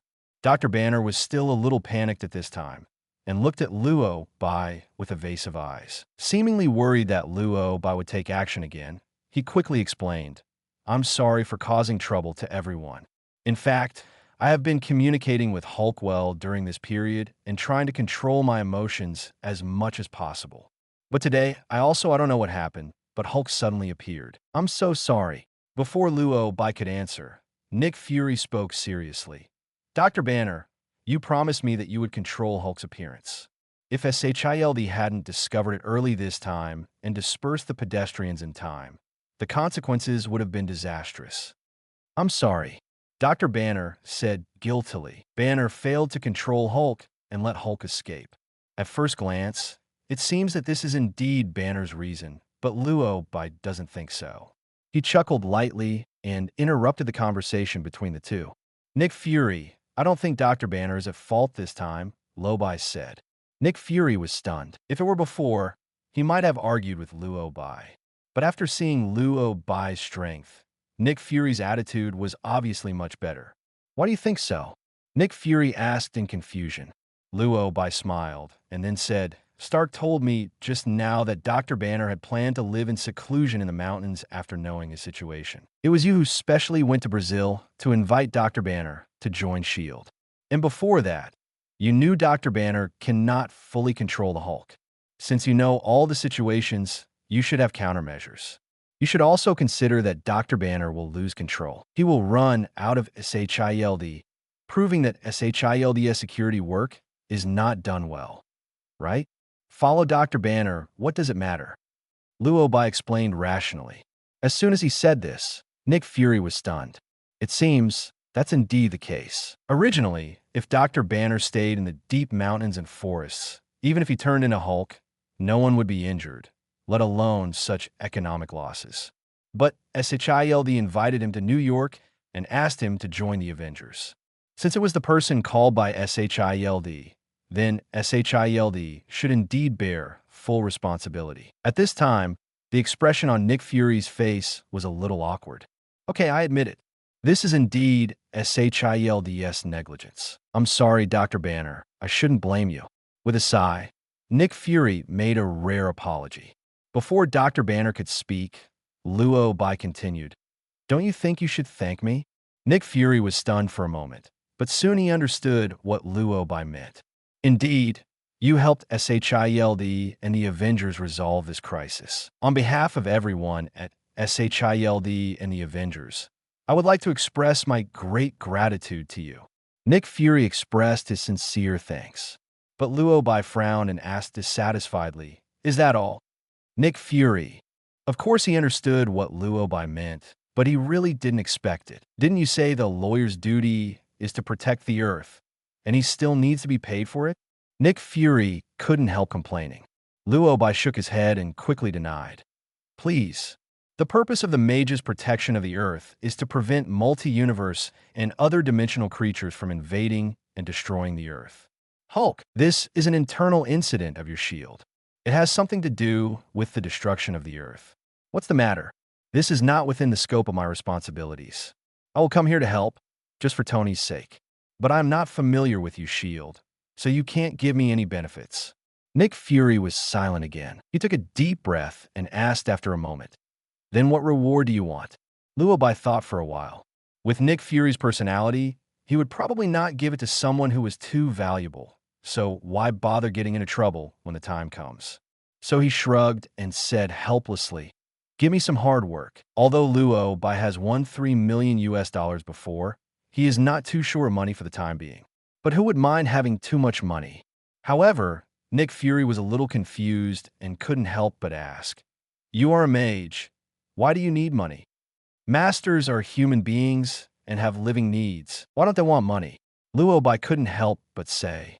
Before joining Kamatage, Luo Bai indeed thought that the mage did not need money. But later he discovered that mages also need money. But the way mages make money may be different from ordinary people. Of course, ordinary people may not understand this. I thought you mages could conjure money. Nick Fury couldn't help but say. Luo Bai smiled and responded, "Of course, the mage can even evacuate the New York bank. Do you want to see such a situation?" "Of course not," Nick Fury said. Although both of them were joking, he roughly understood what Luo Bai meant. Sighing, Nick Fury said, "I will ask someone to send you the money later. So, Dr. Banner, can you let his soul return to the body?" "Of course," Luo Bai said. The moment he raised his hand, Dr. Banner's soul returned to his body. With the return of his soul, Dr. Banner returned to his original state. "Oh my God, friends, I'm finally alive." Seeing that he was still standing well, Dr. Banner shouted excitedly. But this time Nick Fury couldn't be happy at all. To be honest, he was the one who suffered the most in this accident. The public facilities damaged by Hulk require SHIELD to spend money to repair them, which is a lot of money. The key is that he also needs to pay Luo Bai SHIELD's funding. I don't know if it's enough. At this time, Nick Fury suddenly felt regretful. Okay, why are you provoking Luo Bai? Why? Chapter 031, spotted by Natasha Romanoff. To be honest, Nick Fury is losing so much that his wife probably has to pay for it. S.H.I.E.L.D. The name sounds awesome, like an important organization.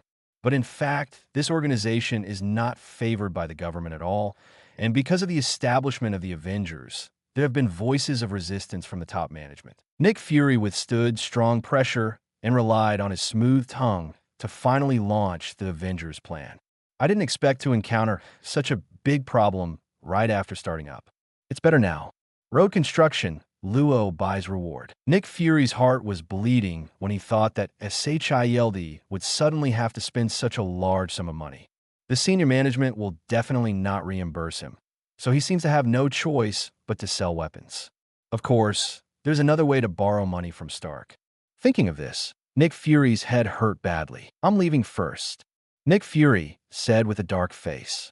After saying that, he left without looking back, for fear that he would have to spend a lot of money if he stayed again. After Nick Fury got in the car, Natasha Romanoff couldn't help but exclaimed, "Luo Bai, you were so interesting. I have worked with Nick Fury for so long, and this is the first time I have seen him so frustrated." As the king of agents, Nick Fury can always make others speechless and take advantage of him.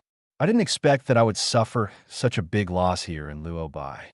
Thinking of this, Natasha Romanoff continued, "You may not know Nick Fury. In his career as an agent, he has almost never suffered a loss.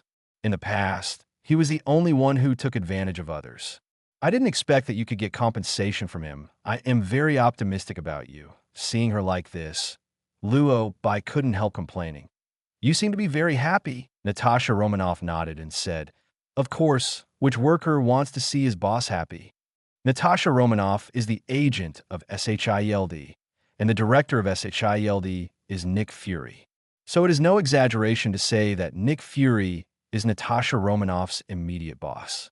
No migrant worker likes his or her boss, and Natasha Romanoff is no exception. Seeing that the boss was unhappy, she naturally became happy. At this time, Natasha Romanoff smiled so brightly. But after she reminded him, Stark realized something was wrong. "Wait a minute. Didn't Nick Fury pay me too? He invited me to join the Avengers. Logically speaking, he should also pay me some money," Stark muttered. Although Stark is not short of money, he doesn't care much about money. But after being reminded by Luo Bai, he realized something was wrong. After all, it was Nick Fury who invited him to join the Avengers. Not only did he get no benefit at all, but he also helped Nick Fury run around here every day, just as he was thinking about it. Luo Bai explained, "Since Nick Fury invited you to join the Avengers, it stands to reason that he should pay you." Stark was speechless and couldn't help but complain. "Seriously, not only was I not paid, I even provided weapons to S.H.I.E.L.D. If you care, you could talk to him about this issue. Although you may not be short of money, you can also order other things," Luo Bai suggested. Stark shrugged and said, "I really should talk to Nick Fury. He still has to give me my father's things. My palladium poisoning problem has not been solved yet." After saying that, Stark looked at Natasha Romanoff and asked, "Are you going to SHIELD? Take me with you." Natasha Romanoff nodded and responded, "Of course, I have to take Dr. Banner back. The matter is resolved." Natasha Romanoff and others planned to leave, while Luo Bai planned to go back and continue learning magic. Before leaving, Natasha Romanoff suddenly invited Luo Bai. "Nice to meet you, Luo Bai. If you are free, maybe we can go have a cup of coffee together later." Luo Bai didn't think much and just replied casually, "Let's talk about it later." Then he opened the portal and returned to the villa. When Luo Bai returned to the villa, he found that Polaris had returned from the supermarket. At this time, she was sitting on the sofa, watching TV and eating a burger. Seeing Luo Bai coming back, she quickly stood up and said, "Master Luo Bai, are you back? This is the dinner I brought back for you," Polaris said, pointing to the food on the coffee table. "Very good, fried chicken and burgers. You just bought these?" Luo Bai frowned and couldn't help but ask. "There are also milk, bread, and some frozen foods in the refrigerator," Polaris explained. Luo Bai was silent. Seeing his silence, Polaris hurriedly asked, "Master Luo Bai, don't you want to eat these? Can I make you pasta or a lettuce salad? Oh, by the way, there's also pizza. Do you want to eat it?"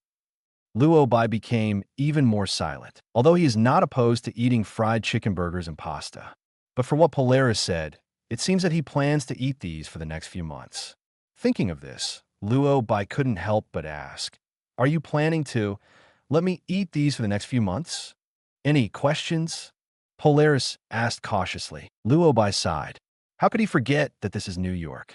It seems normal to eat these, but I can't eat this for several months. I need to eat rice. If you don't know how to cook it, you can go to an outside restaurant and buy some. Luo Bai said bluntly. Rice.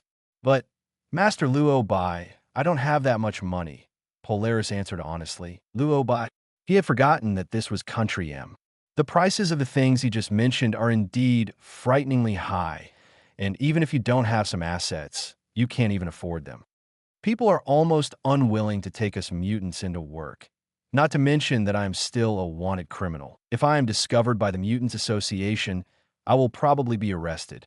Just as he was thinking about it, Polaris complained helplessly. Then where did you get the money when you fled? Luo Bai asked. My friends and I can make some money through some channels. Well, it's not a legal channel, but we always have to live. But the Mutants Association has been looking for us very diligently recently, so we haven't dared to act recently. Polaris responded. Okay. Luo Bai sighed. Although he said before that Polaris would solve the problem of eating by himself. Let's solve it, it's solved. It's just that Luo Bai really can't get used to eating these things. In order to make his stomach feel more comfortable in the future, Luo Bai relaxed. I will pay for the food in the future, but I only care about my share, and you pay for it yourself. After all, letting her work as a housekeeper is punishment, and Luo Bai can't provide her with 3 meals a day and also provide food and accommodation. Polaris didn't have any objections. He nodded and agreed readily. Okay, the money is in the box sent by Natasha Romanoff. You can get it yourself later. Luo Bai said. Chapter 032, Is This Magic Still Basic? Polaris sighed while eating her hamburger. It could be seen from the expression on her face that she was helpless. While eating burgers, Luo Bai briefly communicated with her. What are you going to do after 3 months? Continue to hide. Luo Bai asked, taking a bite of the burger. Of course, Polaris understood what he meant. Although it seemed a bit cheating for Luo Bai to let her work here for free, to a certain extent Luo Bai was helping her. After all, Polaris still has a place to live now, but when the agreement between the two is canceled in 3 months, she will have no place to live. Thinking of this, Polaris replied, My identity is destined to give me no choice. Luo Bai shook his head and analyzed carefully. You can't say that. In fact, you can go to Professor X. Being an X-Men is at least better than hiding in Tibet. Polaris refused on the spot. I will not go back to Professor X again. The Mutant Association has killed many of my friends, and I can no longer serve them. The Mutants Association is nominally an association for the control of mutants, founded by high-level government officials.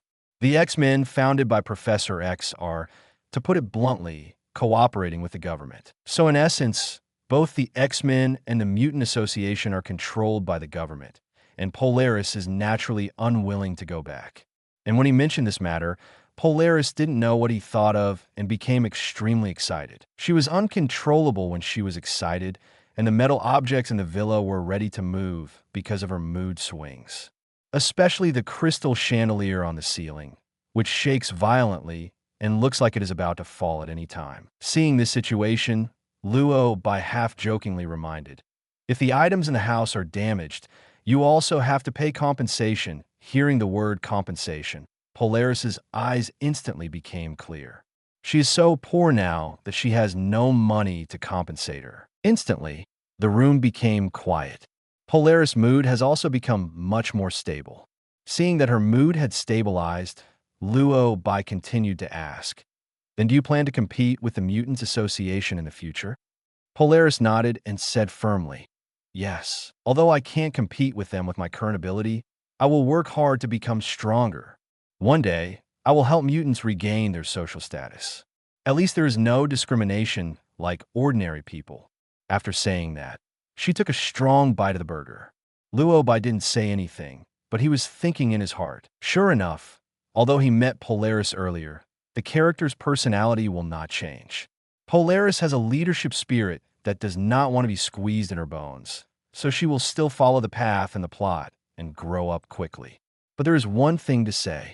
The Mutants Association has indeed gone too far. If they were simply controlling mutants, they wouldn't be so resistant. Mainly because the Mutants Association really doesn't treat mutants as human beings.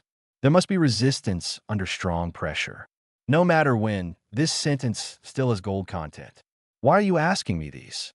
Just as he was thinking about it, Polaris suddenly asked. She was very curious as to why Luo Bai asked these questions. After all, these seemed to have nothing to do with Luo Bai, nor did they have anything to do with her doing housekeeping. I'm just asking, Luo Bai replied while eating his burger. Originally, it was just a casual chat during mealtime, but unexpectedly, Polaris seemed to have some misunderstanding. Master Luo Bai, are you concerned about my future? Suddenly, Polar Star asked. When she asked this question, Luo Bai was stunned. Before Luo Bai could reply, Polaris continued. I'm surprised. I always thought you were quite serious, but I didn't expect you to care about me. Luo Bai actually wanted to say that he was really just asking casually, but considering that this was too straight, I didn't bother to explain and just half-jokingly complained, Am I so serious? Polaris raised the corner of his mouth, smiled faintly, and said, It's not so easy to get along with you when you think of me as a thief. The situation is different. Who would be approachable to a thief? Luo Bai said, That's right. Polaris nodded. As soon as he finished speaking, a piece of news came on the TV. Big news. A green giant appeared on the streets of New York today. Special forces immediately evacuated the crowd. In the end, the green giant was subdued by a mysterious man. The host's voice came from the TV. News comes every day, and Polaris is not an age that likes to read news. But the person who appeared on the screen quickly attracted her attention. At this time on TV, except for the Hulk, the figure of a young man is particularly eye-catching. Thinking that he had seen it wrong, Polaris couldn't help but point to the picture on the TV and asked, Master Luo Bai, is that you on the TV? Luo Bai looked at the TV while eating his burger. Good guy. It's really him. I didn't expect it to be photographed. Luo Bai muttered. After hearing what he said, Polaris confirmed. The person on TV is really Luo Bai. So when I went to the supermarket to buy things, you want to save the world? Polaris frowned and couldn't help but complain. She asked why she didn't see Luo Bai when she came back. Luo Bai actually went to deal with the Hulk. It's not a big deal to save the world. It's just a little trouble. Luo Bai explained. As soon as he finished speaking, the TV showed Luo Bai taking out the Hulk soul with one palm. Polaris's eyes widened in an instant. OMG, this is a news channel. There shouldn't be any special effects, right? You took out the soul with one palm. Polaris said in shock. This is simply too exaggerated. Although Polaris was surprised, Luo Bai was very calm. Actually, this is just a relatively basic control magic. For people without magic resistance, it is easy to do. More basic magic? No, this magic is still basic.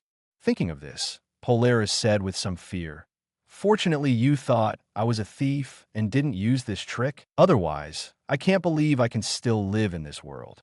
Luo Bai didn't say much. After all, explaining these things is quite troublesome for people who don't understand magic. He just watched the reports on TV and couldn't help but think about it. Unexpectedly, his duel with Hulk was reported in the news. Wouldn't he become famous? With this thought, Luo Bai turned on his phone and found that almost the entire internet was talking about him. Some people say he has super ability, and some people say he is a mage. In short, he became popular and gained a group of fans, and his fans gave him a nickname, Soul Mage. Soul Mage. This nickname doesn't sound as good as Supreme Mage. Luo Bai complained while looking at the comments from netizens. Polar Star was a little confused and asked, What's Soul Mage, Supreme Mage? Nothing. Luo Bai replied lightly, but he was thinking in his heart. Being famous is a good thing, but it's also a bad thing. After all, there are many powerful mages on the earth, which also means that he may receive more attention. So he must improve his strength as soon as possible. Thinking of this, Luo Bai quickly finished his burger and then stood up and said, I'm going to the study. If someone comes to deliver something later, Lorna, please remember to collect it.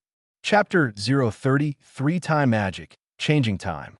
Luo Bai returned to his study and continued to study the book of Emperor Wei Shan, although he hardly used magic in the actual battle with Hulk. After all, mages with super ability who have no magic resistance have an advantage in dealing with him. However, he was not completely without gains. At least his actual combat experience and magical energy were slightly improved. Not a huge help, but useful. In the subsequent process of learning magic, Luo Bai absorbed it quickly and understood it more thoroughly. After a whole night of study, he had thoroughly learned all the contents of the book of Wei Shan Emperor and started to study time compilation.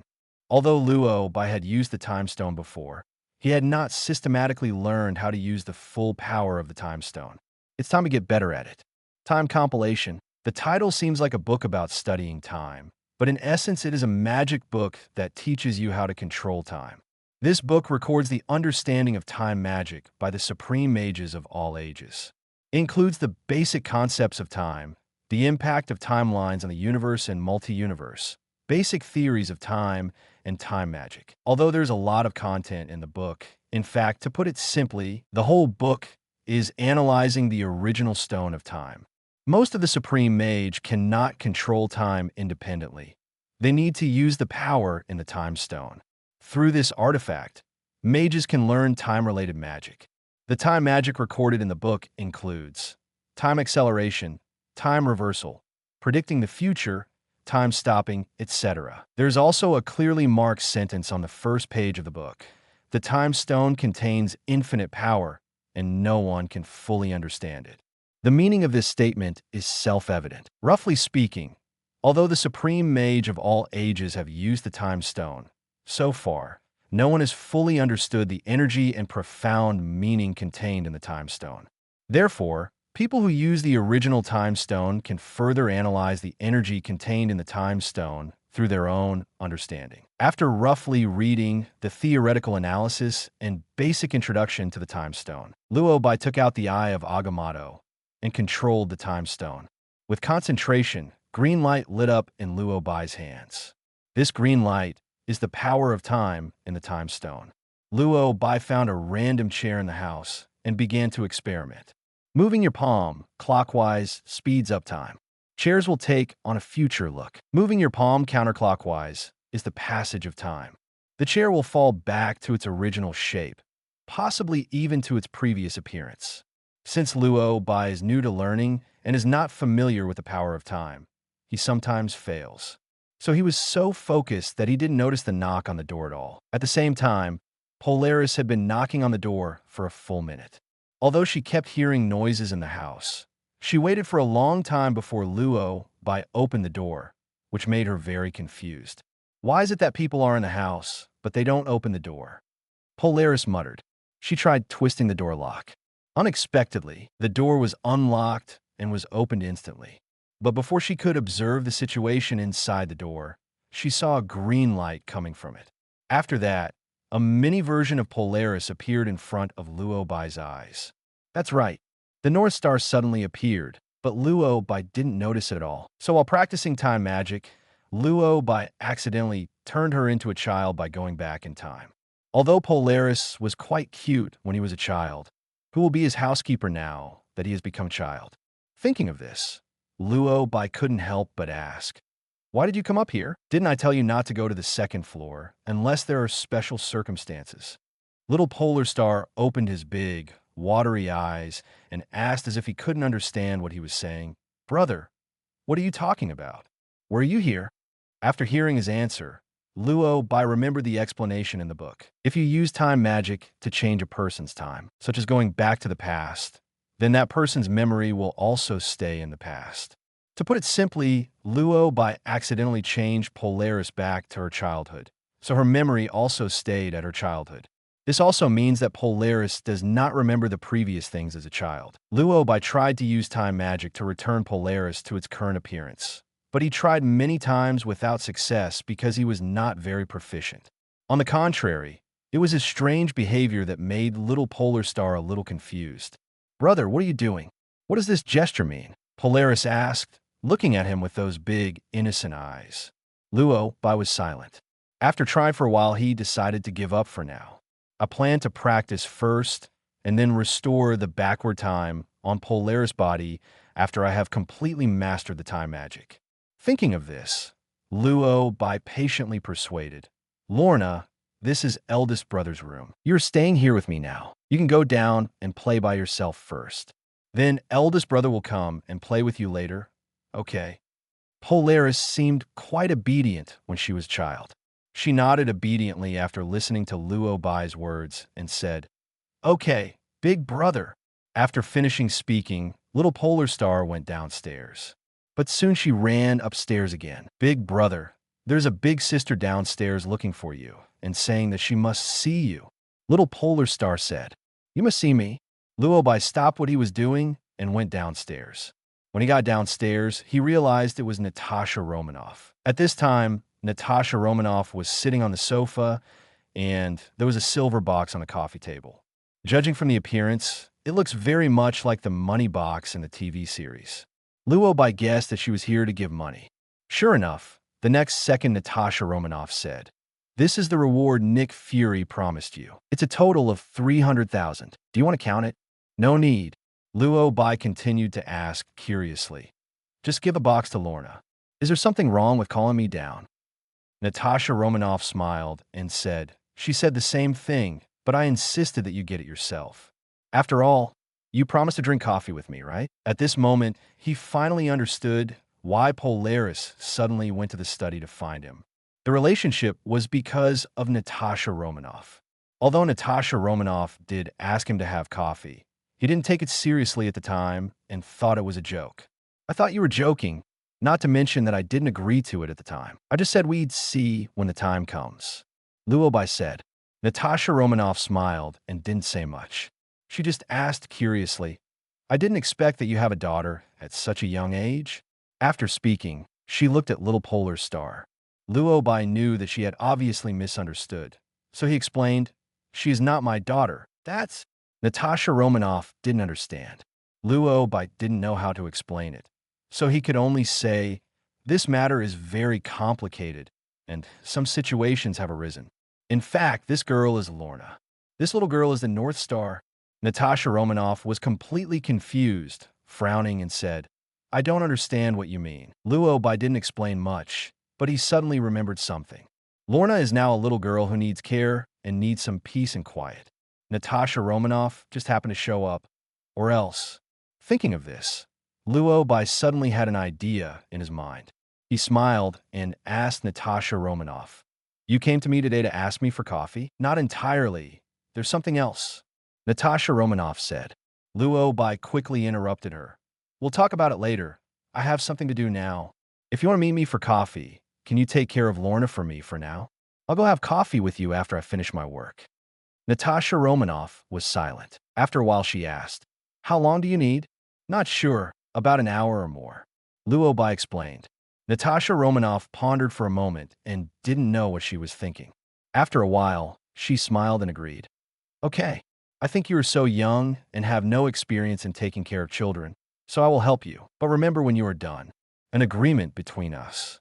Of course, Luo Bai said with a smile, and then went upstairs to continue practicing magic.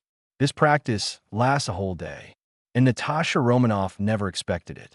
In this way, she was tricked by Luo Bai into being a nanny for a whole day. Chapter 034, Is This the Strength of a Mage? Luo Bai learned this from morning to night, and it was not until early in the morning that he finally walked out of the study. As soon as he walked downstairs, he heard Natasha Romanoff's helpless voice. 17 hours have passed since the last time I saw you. So what on earth were you doing in the study during this time? Luo Bai didn't answer, but just asked, You didn't leave? Have you been taking care of Lorna? Of course, Natasha Romanoff said. I'm waiting for you to go have coffee with me. But I feel like I'm more like a nanny now. After Natasha Romanoff finished speaking, she pointed to Lorna, who was already asleep on the sofa. This was obviously telling Luo Bai that she had been taking care of the child all day today. Luo Bai was a little embarrassed and said hurriedly, I was practicing magic before, and I forgot the time. I'm sorry, that's the bad thing about learning magic. Because I'm so focused, I often lose track of time. In fact, Luo Bai had completely mastered the control of the energy of the time stone before, but because time magic was so interesting, he kept learning. He hadn't thought about Polaris until just now, so he went downstairs to have a look. He thought Natasha Romanoff had left long ago. After all, she's quite busy as a SHILD agent and often has tasks to do. Unexpectedly, Natasha Romanoff was still there, which made him very curious and asked, "Don't you have any tasks today? You stayed at my house all day. Mission? My mission today is to drink coffee with you." Natasha Romanoff answered half-jokingly. Needless to say, Natasha Romanoff still has a good temper. Although she was accidentally kept waiting all day, she didn't seem to be angry.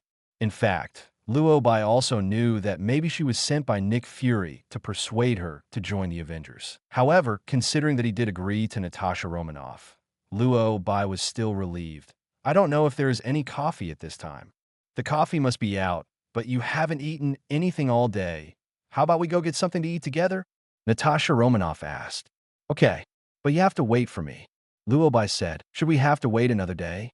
Natasha Romanoff asked half-jokingly. Although her tone sounded like a joke, in fact, Natasha Romanoff was really worried. "Luo Bai, it's really not easy to wait.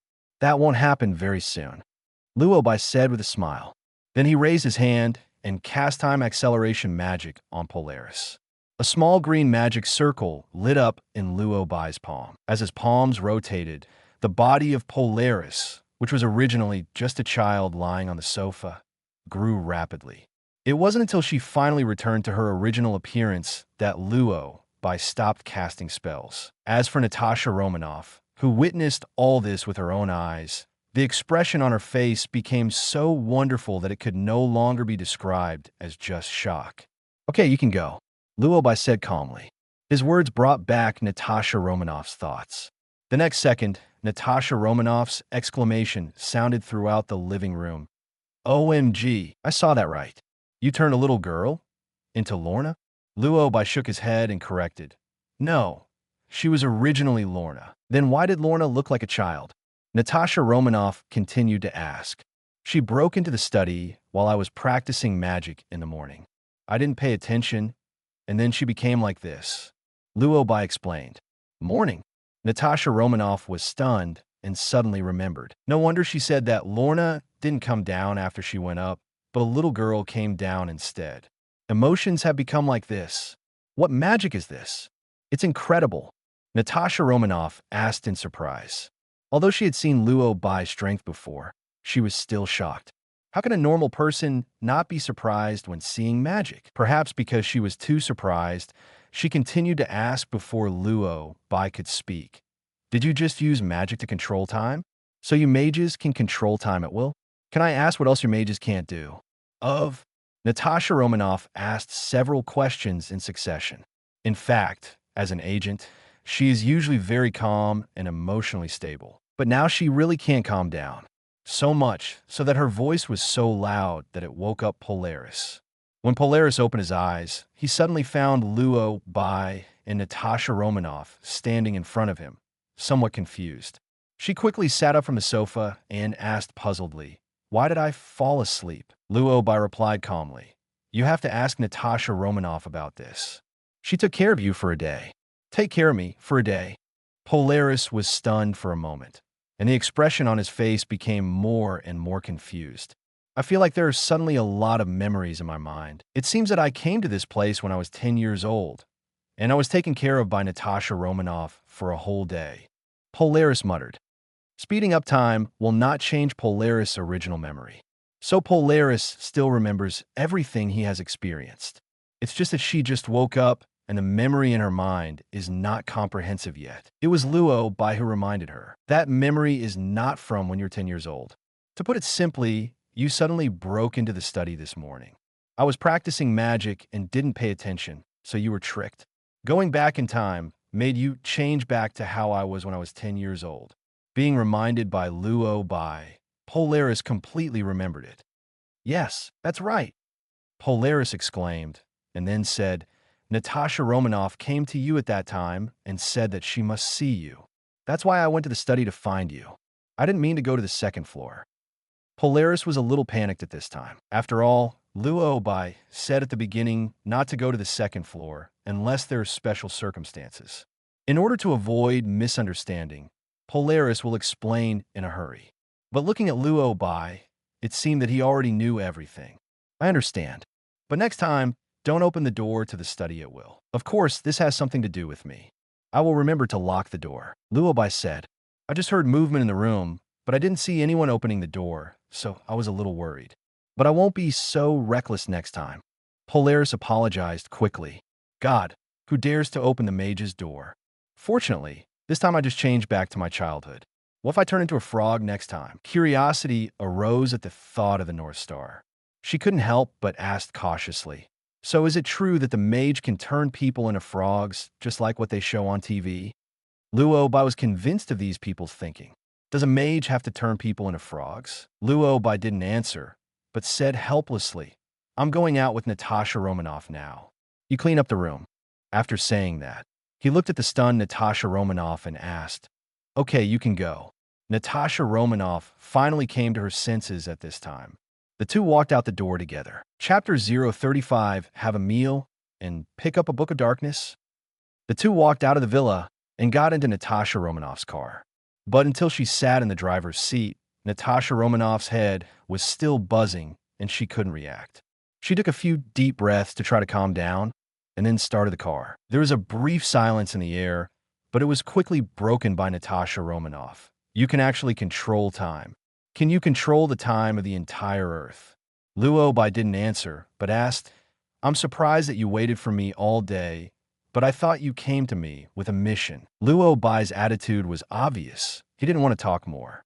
So Natasha Romanoff did not continue to ask, but just followed Luo Bai's words and replied, It seems you guessed it. Nick Fury did ask me to persuade you to join the Avengers, but I know you won't agree, so I'm totally here to come to you today. It's my own intention. I'm very interested in the mage. To be honest, I think you are very powerful. Natasha Romanoff is smart. He knew what Luo Bai was avoiding, so he said it in one sentence. She also knew that most boys like to hear compliments, so she praised Luo Bai as soon as she came up. Of course, these compliments came from her heart. If you don't mind, maybe we can be friends. Natasha Romanoff continued. Luo Bai would not refuse such a simple request, but he also reminded, Of course I don't mind, but I won't make any exceptions because of my friends. Natasha Romanoff nodded to show her understanding. Don't worry, I won't trouble you too much. It's just that occasionally we can make an appointment to have a meal or have some coffee. If I have time, Luo Bai replied with a smile. Natasha Romanoff smiled and said nothing. After a brief silence, she suddenly asked, Do you mages have any opponents? Luo Bai was a little puzzled and asked, Why do you ask that? I'm just curious. You are so powerful. You can change time and control people's souls. Do mages like you really have any opponents? Natasha Romanoff asked. Of course there will be, Luo Bai replied. I heard you mention the Mage Supreme to Stark before, the most powerful mage on Earth. Will the Mage Supreme also have an opponent? Natasha Romanoff continued to ask. Luo Bai smiled and replied, Of course, this universe is bigger than you think. Natasha Romanoff looked extremely serious when she heard this. She asked these questions not because she was asking for information, but because she was worried. Natasha Romanoff has always known that the Earth is not safe. And she also knows that the dangers facing the Earth are far more terrifying than imagined. Because of this, she is worried that there will be powerful beings on the Earth that cannot be subdued. Luo Bai is already so powerful, but there will be a supreme mage who is even more powerful than him. But even the supreme mage will have opponents. It is unimaginable what kind of powerful and terrifying enemies the mages will face. Thinking of this, Natasha Romanoff quickly said, I'm not asking you for information. I'm just worried about the situation of mankind and the Earth. I understand, but you don't have to worry about this, because it's useless if you worry. Luo Bai replied straightforwardly. This is not a mockery, but a fact. With SHIELD's strength, what's the point of worrying? Is it possible that they can deal with Domu and those dark mages? Luo Bai should be more worried about this than Natasha Romanoff. The Ancient One gave him the Time Stone, obviously to make him the Supreme Mage. Shouldn't the Supreme Mage be able to deal with those dark mages in Dorm? To be honest, I have always known that the Earth is dangerous. It was not until I met you that I realized that the situation on the Earth may be more dangerous than I thought. Although I have not seen those terrible enemies with my own eyes, you're a peer. Listening to your description makes me believe that SHIELD cannot solve the crisis in the universe. I can understand why you are unwilling to join the Avengers, because what you mages have to face may be existences that humans cannot even imagine. I admire you very much, and I am very grateful to all the mages who have always protected the Earth and mankind. But I still want to ask, can you deal with those terrifying existences? Natasha Romanoff said. Her tone was sincere. It's like an old friend is caring about you and saying to you, can you really solve those difficulties? Do you need me to help you? Although this old friend may not be able to help you at all, he may be able to provide emotional value by listening to your complaints. It's just that Luo Bai doesn't really need emotional value. Of course, no problem. After all, I'm a man favored by the goddess of luck, Luo Bai replied half-jokingly. Natasha Romanoff was stunned. She thought Luo Bai was joking, so she replied half-jokingly, then I hope the goddess of good luck will always look after you and keep you going smoothly. I think it should be possible, Luo Bai said with a smile. Their chat soon came to an abrupt end when they arrived at the restaurant. No, more accurately a hotel. Luo Bai was stunned at that time. Why did you open a hotel instead of going to eat as promised? Just as she was thinking about it, Natasha Romanoff spoke. There's a restaurant on the top floor of this hotel. It is usually open 24 hours a day to receive guests, and the food is also very good. It is difficult to find a restaurant that suits your taste at this point. So, I will bring you here. Do you want to try this? What she said was reasonable, so Luo Bai was not picky. Then go try it, Luo Bai said. The two got on the elevator and soon arrived at the top floor restaurant. The restaurant is not crowded and the environment is very good. The two found a seat with a sofa. As soon as they sat down, Luo Bai noticed something was wrong, because at this time, a book was lying quietly on the sofa inside. This book is very special. It looks very worn. There are several red letters printed on the cover. What's weird is that these red letters look scary and particularly glaring. As a mage, Luo Bai also saw at a glance that there was a faint black air on this book. Although he couldn't understand what the letters on the cover meant, Luo Bai still felt the strangeness of this book. It's like a magic book, but it's not like the magic that Luo Bai is exposed to today. It's more like a black magic book. In fact, Luo Bai already had a vague guess in his mind, so he picked up the magic book and opened it to take a look. Unexpectedly, he guessed correctly. Damn, this is really a black magic book. And it's also a long-lost divine book, the Dark Divine Book. Ask Luo Bai how he knew. All he could say was that the book was strange when he turned the first page. I found a row of words written in Huxiao on it. Congratulations to you, lucky man. When you get this book, you already have supreme ability, because its name is the Book of Darkness. Chapter 036, still too conservative. Book of Darkness. A mysterious magic book containing powerful black magic. It was created by Sit Horn, the god of black magic, one of the four ancient gods. The magic recorded in this book is completely opposite to the book of Weishan Emperor.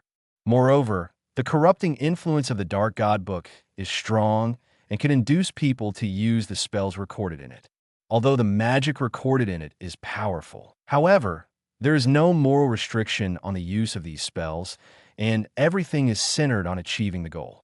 To be honest, Luo Bai never expected that he would pick up a Book of Darkness when he ran out for a meal. You know, Karmatage explicitly prohibits the use of black magic. If the Ancient One knew about this book, would he still have it? Although the Time Stone is on his body now, it is still easy to deal with him with the Ancient One's strength. Looking at the book in front of him, Luo Bai fell into a dilemma. The Book of Darkness is very corrosive and will make people want to read it. At this time, Luo Bai couldn't help but want to look down. Ancient One comes to mind. His hands were already shaking. Fortunately, Natasha Romanoff interrupted his thoughts. You take a book with you when you go out. One sentence brought Luo Bai back from his thoughts. Luo Bai knew that the power in the Dark God book was very powerful, but he also knew that with his current strength, it was impossible to control the corrosive nature of the book. Without saying a word, Luo Bai opened the portal and threw the book away. Of course, he didn't throw it away either. Instead, it shrank into the teleportation space. The book left his sight, and Luo Bai finally regained his composure. Sorry, I was distracted just now, Luo Bai said. Natasha Romanoff smiled and said, it doesn't matter. But you'd better eat well while eating. After eating, you can go back and study magic slowly. Luo Bai nodded, but at this time, he was a little absent-minded. He knew very well that a long time ago, the ancient god Sithorn, who had fallen into a demon, was forced to exile to other dimensions in order to avoid being devoured by the God Eater. Before escaping, Sithorn wrote all his evil deeds and spells on indestructible parchment, creating the Book of Darkness. This Dark God book is the hope Sithorn left on the earth before his exile, as a channel to influence the earth and release energy. To put it simply, it is what Sithorn uses to recruit believers. Luo Bai knew before that all magic in the Marvel world is borrowed. In other words, borrowing the power of an ancient god. If you learn white magic, you need to borrow the power of Emperor Wei Shan. Although Emperor Wei Shan may let you pay it back, the price won't be that high. But if you learn the Book of Darkness and borrow power from Sithorn, the price will be high. What this ancient god wants is the soul. As for why these ancient gods borrow power, it involves the issue of believers. Although it is not stated explicitly in ancient gods, in fact, all gods in the Marvel world basically need believers. Believers can provide power to the ancient gods. Sithorn, as an old god, is no exception. Therefore, this Book of Darkness can be understood as being left by Sithorn in order to find believers. Anyone who learns the contents of the Book of Darkness will become a believer in Sithorn and dedicate the most important thing, the soul, to provide strength to Sithorn. Therefore, this book can ensure that users can understand it no matter which country they are from. The Book of Darkness is said to be a magic book, but in fact it can also be understood as a magic weapon created by Sithorn. So this book has autonomous consciousness. This means that it may choose its own host. Obviously, Luo Bai has a high probability of being selected. But Luo Bai really didn't understand why he got this book. After all, as long as you learn, you have to sacrifice your soul. No matter how you look at it, it doesn't look like you can learn. Could it be that Lady Luck was sure that he would not be affected? This is not Luo Bai's random guessing. After all, although the Dark God book is corrosive and can make people corrupt, but to put it bluntly, whether it is black or not depends entirely on the reader. When the will is too strong, a book cannot control your consciousness at all. It is said that learning black magic will make you blacken and become an evil mage. But look at Ancient One herself. She also absorbed black magic. It's not like there's nothing wrong with it. As for why the Ancient One absorbed black magic, it's not because white magic isn't powerful enough. Or maybe it's because people like Wei Shandy are still too conservative. They borrow people's power a little at a time. Unlike Sithorn, the power given to you is enough to destroy the world and even give you more lifespan. The Ancient One has to protect the earth and deal with Domu and many dark magicians. What if I don't absorb some black magic power? This made Luo Bai suddenly feel that maybe the arrival of this Dark God book was not a bad thing for him, but a good thing. Maybe it would allow him to improve his strength. Luo Bai was thinking in his mind, but because he was thinking too seriously, he didn't notice that Natasha Romanoff had called him many times. Seeing that he still didn't respond, Natasha Romanoff couldn't help but raise her voice. Luo Bai? This time Luo Bai came back to his senses. What are you thinking? The food is getting cold, Natasha Romanoff said helplessly. Luo Bai shrugged and said sheepishly, something happened suddenly, so I just thought a little more seriously. Seeing his serious expression, Natasha Romanoff was a little worried and asked, is the earth in trouble? That's not true, but I encountered some trouble, Luo Bai said. Should it be said or not, this matter is quite troublesome for Luo Bai. He is now torn between learning and not learning. I know I may not be able to help you, but if I can listen, if you're really confused, maybe I can enlighten you, Natasha Romanoff said softly. As an agent, she is really good at comforting people. But for this matter, it would be better for Luo Bai to find Ancient One than to find her. That's not necessary. Let's eat quickly. I have something to do later. Luo Bai rejected his kindness. At this point, he just wanted to eat quickly and go find the Ancient One. Although Luo Bai is learning magic very quickly now, he is not so strong that he doesn't need to eat at all, so he is really hungry now. Hungry and anxious, Luo Bai ate quickly. This made Natasha Romanoff couldn't help but said, I can see that you are very anxious, but before you leave, I want to ask you something. Luo Bai asked while eating, What's the matter? About yesterday, a hammer suddenly fell from the sky. Do you know what happened? Natasha Romanoff asked. A hammer fell from the sky. Thor's hammer. Luo Bai blurted out and guessed. Chapter 037. Are you some kind of blessed body? Thor's hammer? What do you mean? The Thor you're talking about cannot be the son of Odin recorded in the Norse mythology books. Thor? Natasha Romanoff couldn't help complaining. Just tell me that there are mages in this world. You don't want to tell me that there is Odin in this world, right? Everyone from the fairy tale is here. Do you have any photos or something to show me? Just as he was thinking about it, Luo Bai asked. Natasha Romanoff nodded, then took out her phone. This is it. It landed in a small town in Mexico. Carlson has already taken people there, and now SHIELD is studying it. I want to know if this thing will be harmful to the Earth, because when it landed, it caused huge amounts of energy fluctuations, Natasha Romanoff said as she handed over the photo. After taking a look, Luo Bai confirmed. This is the hammer of Thor. So, Thor has been exiled by his father now. Do you know what this is? Seeing him looking at the photo without saying anything, Natasha Romanoff asked again. Luo Bai came back to his senses and replied calmly while eating. It's just an ordinary hammer. You don't need to study it too much. It won't have much impact on the Earth. A regular hammer? That's it. Come on. The power of this hammer when it lands is not small. Now there's a huge amount of pit where the hammer landed. Does this tell me this is just an ordinary hammer? Of course, for a mage like Luo Bai, it is indeed possible that this is just an ordinary hammer.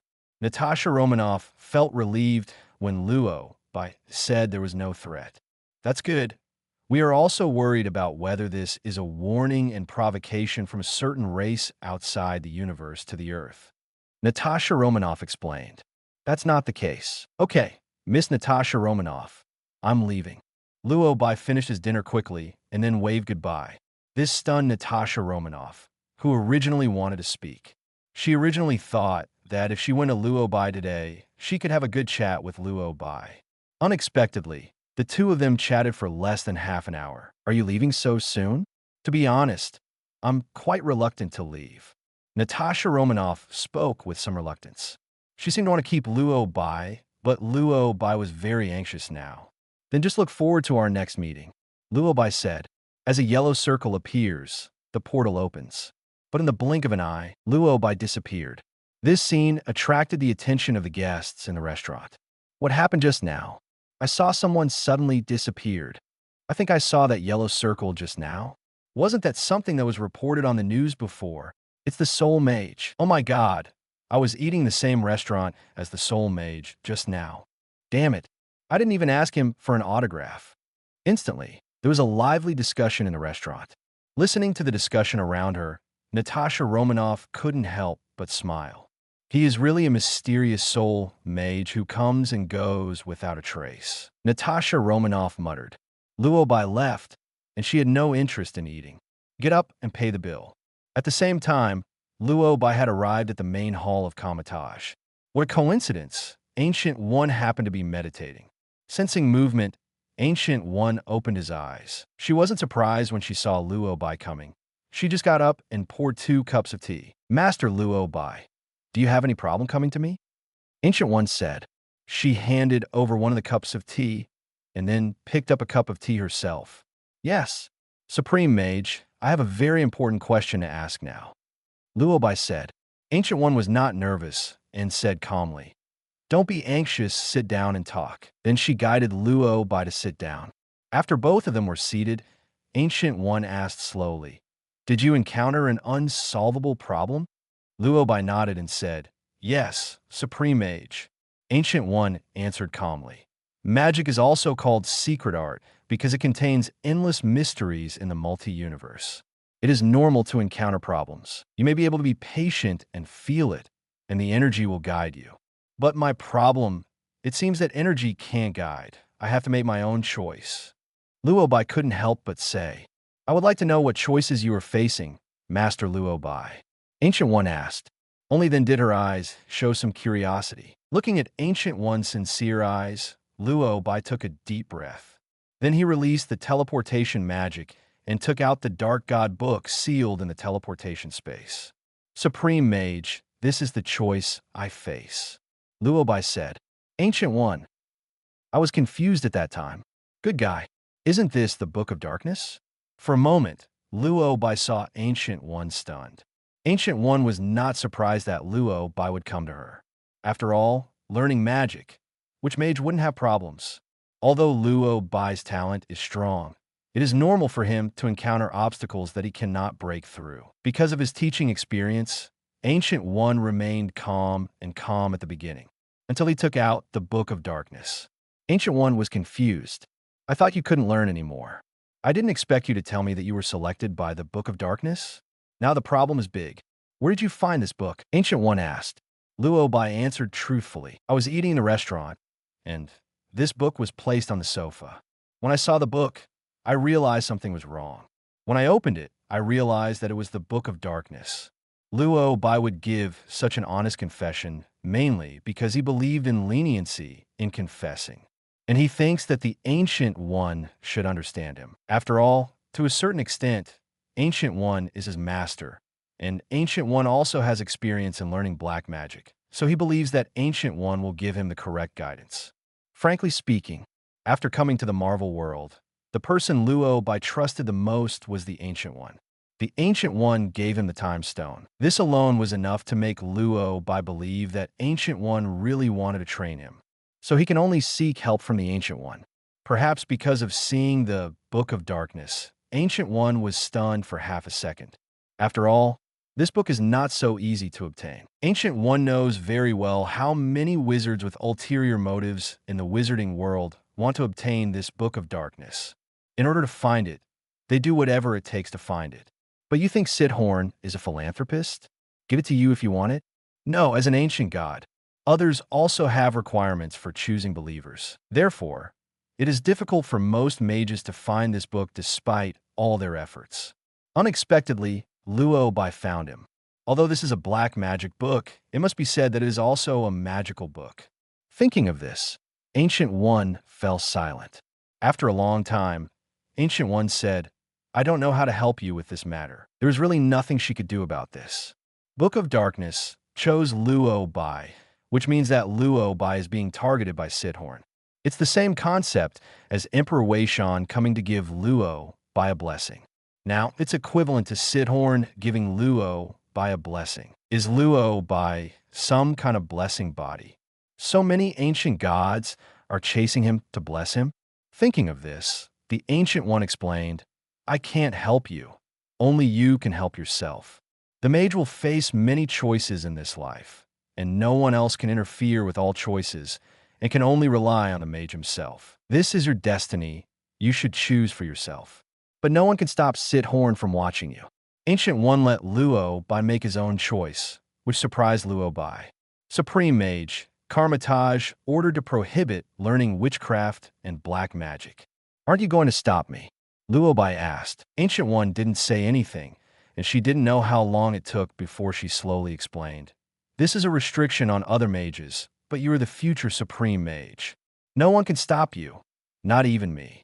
After saying that, Ancient One looked a little serious, as if he had remembered something. Before Luo Bai could speak, she continued. What's more, if we want to protect the Earth, sometimes we have no choice. There is no choice. This sentence is the helplessness of Ancient One. She also knew very well that the power given by Wei Shan Emperor was weak after all, compared to the black magicians in the universe. The power given by Emperor Wei Shan was too little. But if the Supreme Master wants to protect the Earth, it is not easy to face the threat of the entire multi-universe independently. In the final analysis, human mages are nothing more than accessories to the multi-universe gods. The most important thing is that you choose the right god and stand in the right camp. So the Ancient One chose to pursue eternity.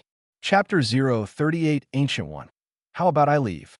The Ancient One cannot help Luo Bai make decisions because she has never been able to resist multi-universe matters. But after much thought, Ancient One decided to give you some advice. Although I can't decide your future for you, maybe I can give you some friendly advice. That's great, Luo Bai said. Ancient One was silent for a moment. She lowered her head and looked at the Book of Darkness for a while, and then asked, "Have you read this book?" "I opened it, but I only read one page." Luo Bai answered truthfully. "How do you feel?" Ancient One asked again. "It attracts me and makes me have the urge to keep watching," Luo Bai explained. Ancient One continued to ask, "How much do you know about the dark power?" Luo Bai thought for a moment and replied, "I don't know much. I have the impression that dark magic can devour souls and corrupt people." Ancient One shook his head and explained, "It is never the power of darkness that makes people fall, but power. Fundamentally speaking, whether it is the Book of Weishan Emperor or the Book of Darkness, what they bring to the mage is power. When possessed of great power, mages will lose control and fall. Therefore, Karmatage prohibits mages from absorbing dark power because most mages' souls are not strong enough to withstand the erosion. You think that the Book of Darkness is corrosive to you and attracts you to look down. This proves that your current soul is not strong enough to resist the Book of Darkness and cannot fully grasp the power within it." The hint of Ancient One is actually quite obvious. She was telling Luo Bai that it was okay to learn, but now was not the time. Luo Bai naturally understood this, so he asked, "I remember it was recorded in the books that the Book of Emperor Weishan and the Book of Darkness restrained each other. Since restraint can achieve a balance." The Ancient One didn't hide it at all and answered directly, "Okay." Instantly, he understood. Although Luo Bai understands the plot, the magic thing is far from simple. It would be safer to get an accurate answer from Ancient One, so Luo Bai came to ask for advice. Through Ancient One's answer, Luo Bai now fully understood.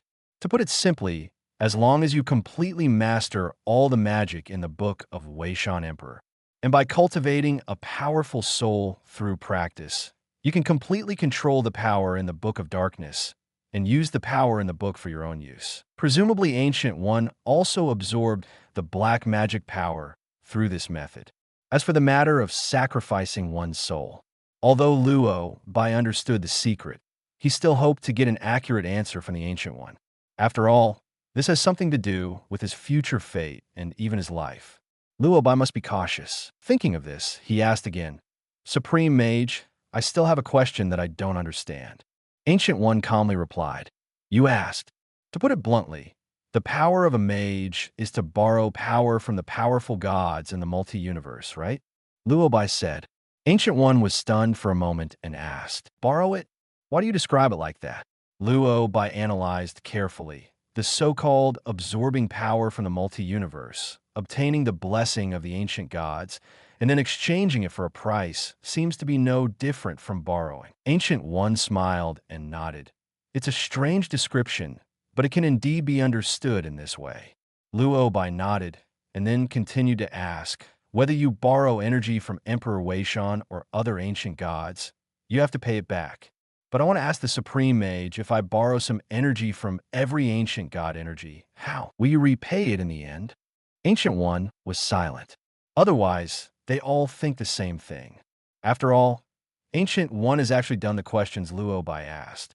She just borrowed a little bit, and she didn't even know how many gods she had borrowed until now. "I'm just afraid that I can't pay it back." But she didn't care either. After all, she doesn't need to pay back what she borrowed from other gods. What she has to pay back now is only the Eternal Emperor. There is no other reason. Just because the Eternal Emperor is the strongest existence among them. Thinking of this, Ancient One smiled. She calmly replied, "Then it depends on who your soul belongs to in the end." After saying this, Luo Bai understood. It seems to be the same as what he predicted. Every god needs believers, so there's a problem of competing for believers among the gods. As for who the believers will belong to in the end, it will naturally belong to the strongest one. So Luo Bai doesn't need to worry too much, although he may dedicate his soul to Sid Horn by studying the Dark God book. But as long as he borrows power from a god more powerful than Sid Horn, his soul will belong to that god. The cycle continues like this.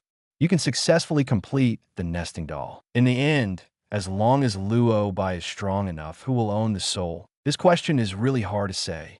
Thinking of this, Luo Bai suddenly felt that the Book of Darkness was actually quite good. Wasn't a good way to help him achieve a leap in power? Supreme Mage, I understand. Luo Bai said quickly. Ancient One nodded and said, go. Then she closed her eyes. Luo Bai didn't stop and drove to New York via portal. After he left, Ancient One slowly opened his eyes.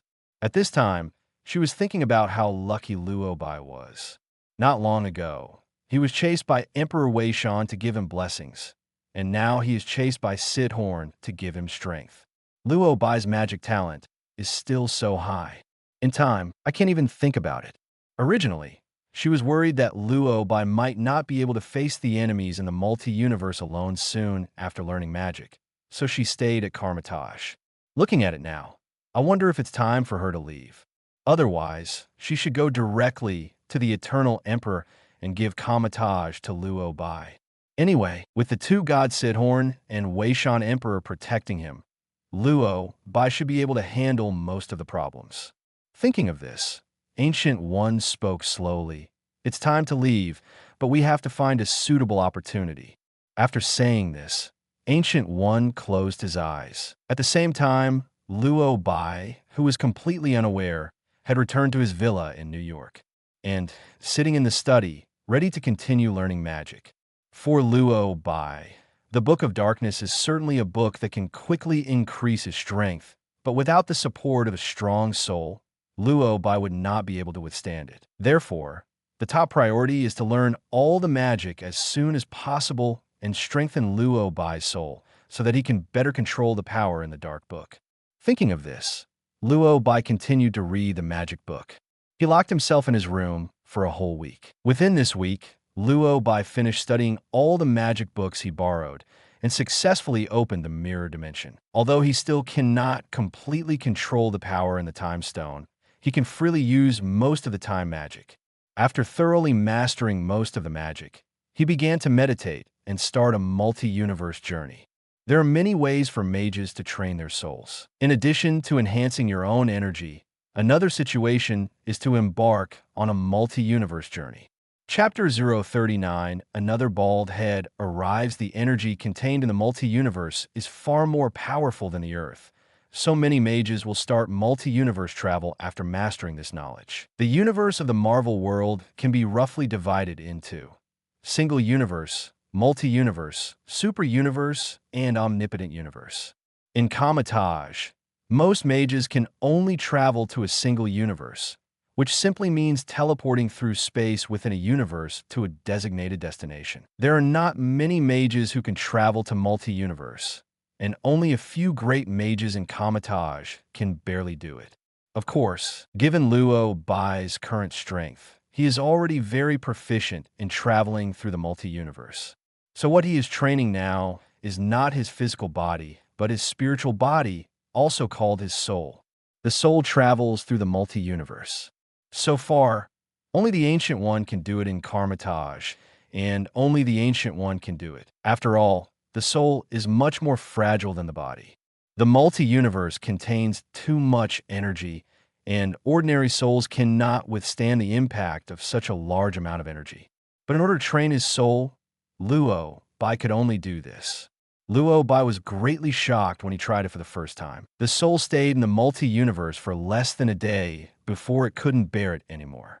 He only felt that his whole body was being suppressed by an invisible and powerful force, starting from the Tianling cap to his toes. Every cell in his body was suffering from huge amounts of stimulation, as if his body was about to be torn apart at any time. After enduring the shock for a day, Luo Bai had no choice but to let his soul return to his body. After adjusting to his condition and resting, Luo Bai tried again.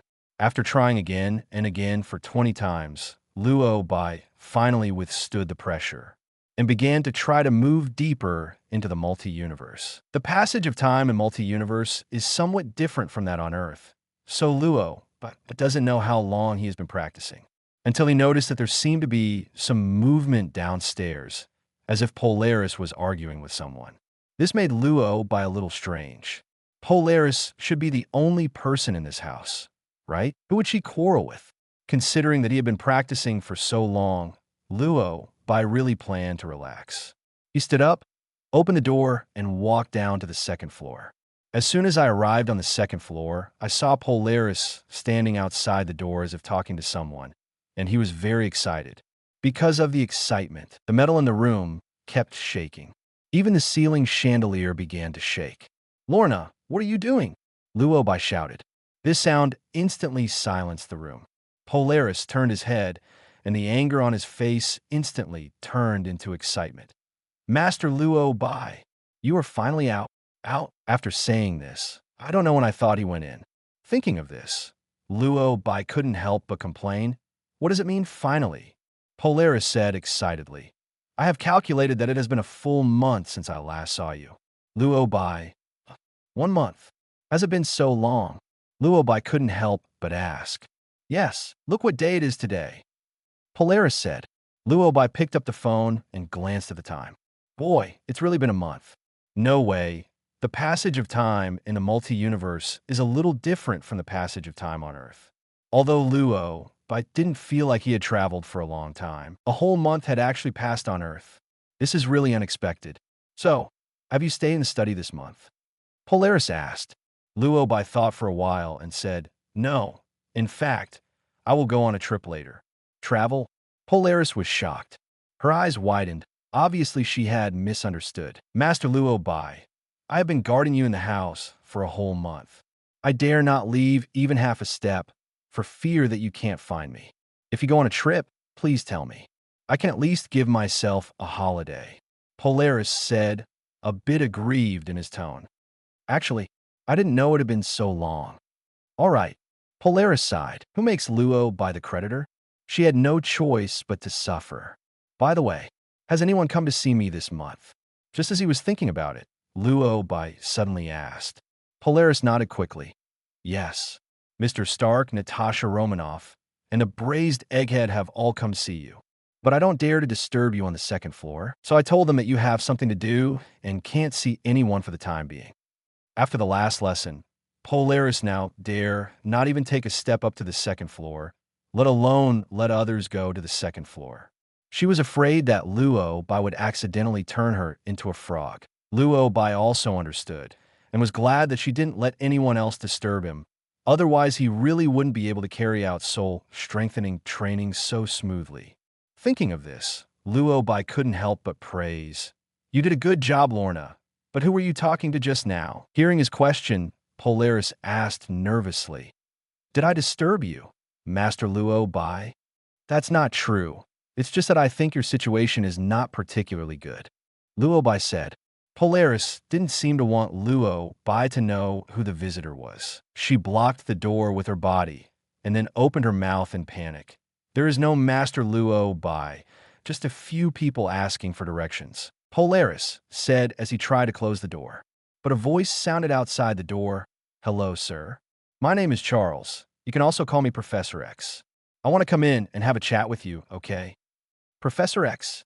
When Luo Bai heard the person announcing his identity, he roughly understood. It is estimated that Professor he had guessed since he took in Polaris that mutants would come to his door sooner or later. After all, Polaris' identity is too special. With psychological expectations, Luo Bai is not surprised. "Since you're here, come in and sit down," Luo Bai said very politely. Polaris was stunned. She didn't seem to expect that Luo Bai would say that, and she was worried about causing trouble to Luo Bai. So he hurriedly said, "Master Luo Bai, I can solve it." Luo Bai smiled and replied half-jokingly, "If you can really solve it, you won't be treated as a thief when you enter my room." Polaris was silent. After a while, she finally let Professor X in. As soon as Professor X entered the door, Luo Bai saw huge amounts of bald head. Although Luo Bai knew that Professor X was bald, but seeing Cheng Liang's bald head, Luo Bai couldn't help but complain in a low voice. "Here comes another bald head." Needless to say, he has a pretty rapport with the bald men in the Marvel world. "I have only been here for a long time and have already seen several bald heads."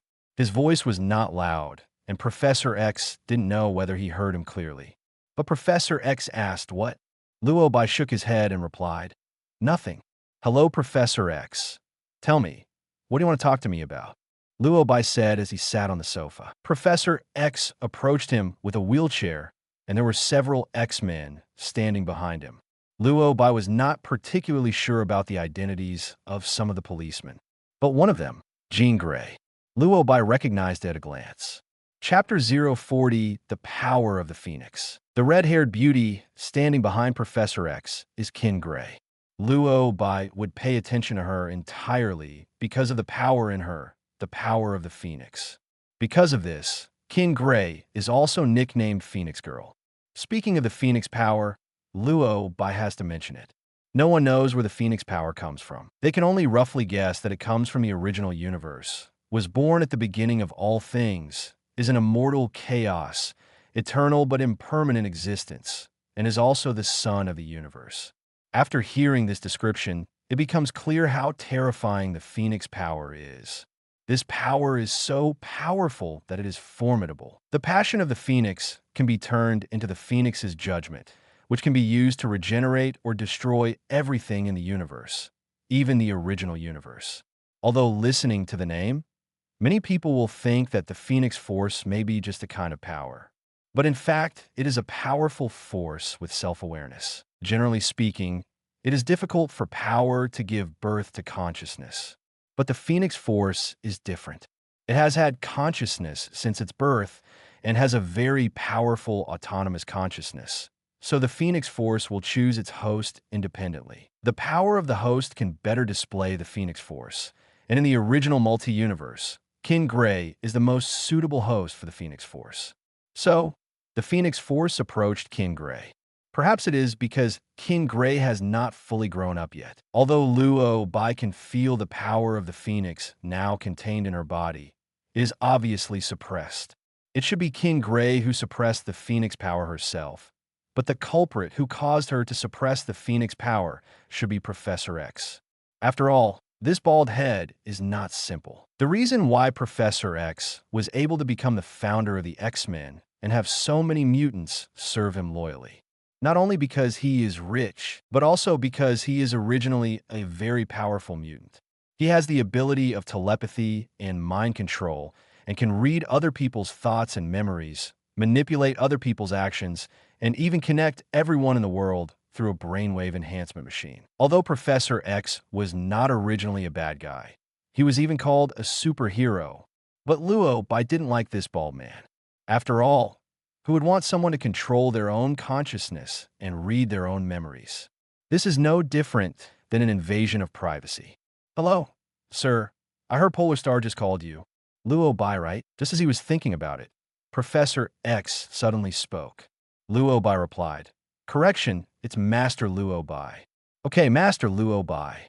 Professor X corrected the title very politely. Only after that did he explain his purpose. "I am Professor. It's not safe for her to stay outside with her status," Professor X said very sincerely. His reason for coming to Luo Bai was not surprising. After all, he had guessed Professor X's purpose early on. Seriously. In fact, there is no need for Luo Bai to conflict with Professor X for Polaris, let alone have any connection with mutants for Polaris. After all, he and Polaris had not known each other for a long time, and they had not established a strong emotional bond. So it was not impossible to let Professor X take Polaris back. But it can be thought that this month, the housekeeper of Polaris has been doing his best. In addition, Luo Bai asked before, she has a very strong resistance to Professor X. Perhaps out of compassion, Luo Bai refused. "She is the housekeeper I invited. For now, you can't take her away." Invited housekeeping. Professor X was stunned, with a bit of shock clearly in his eyes. Perhaps he didn't expect that with Polar Star's character, he would actually be willing to stay here in Luo Bai as a housekeeper. Is what he said true?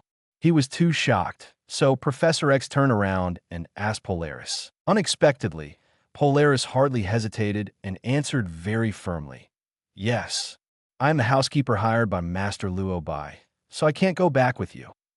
Hearing her answer, the X-Men were stunned. Mystique Raven Darkholme, who was standing aside, immediately began to persuade. "Polaris, you have a very strong ability. With your ability, you shouldn't stay here as an ordinary cleaner. Cyclops Scott Summers also expressed confusion. Lorna, are you serious? Are you willing to be a cleaner? Although the social status of mutants is not high, most mutants with strong abilities are actually very arrogant. They think that they have great strength, can do greater things, and have a higher status.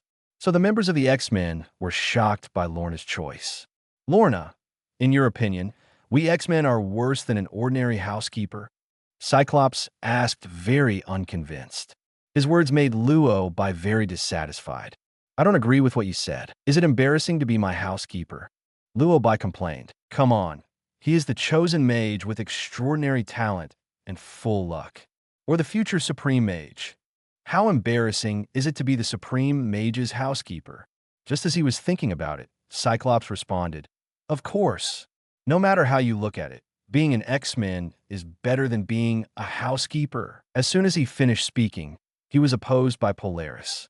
No, in my opinion, being a housekeeper as Master Luo Bai is much better than being an X-Men. Polaris said, with a firm look in his eyes, as if he wanted to join the party. Her firm gaze irritated the X-Men. Please, the X-Men have undergone rigorous training and have been maintaining world peace. Polaris is now saying that they are not as good as X-Men, but housekeeping. Can the X-Men not be angry? Lorna, you are simply unreasonable. Cyclops said angrily. Mystique was even more curious and gently persuaded. Lorna, you don't seem like your character. Are you threatened by something? You should be aware of your current situation. The Association and the Secret Service have sent people to hunt you down. Only we can protect you. But now Polaris doesn't like them at all. She just asked Professor X.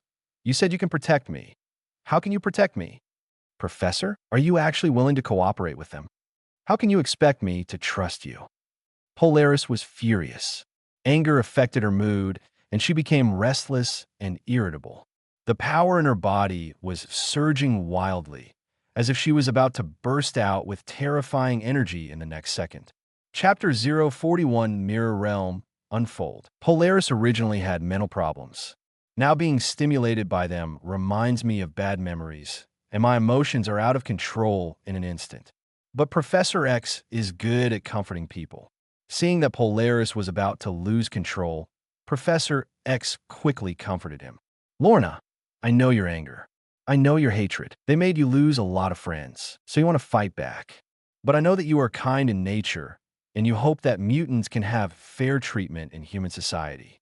And I'm also fighting for this. My cooperation with the government is to tell people around the world through the X-Men that mutants are not scary. Mutants will also protect humans. Provoking war will not bring peace.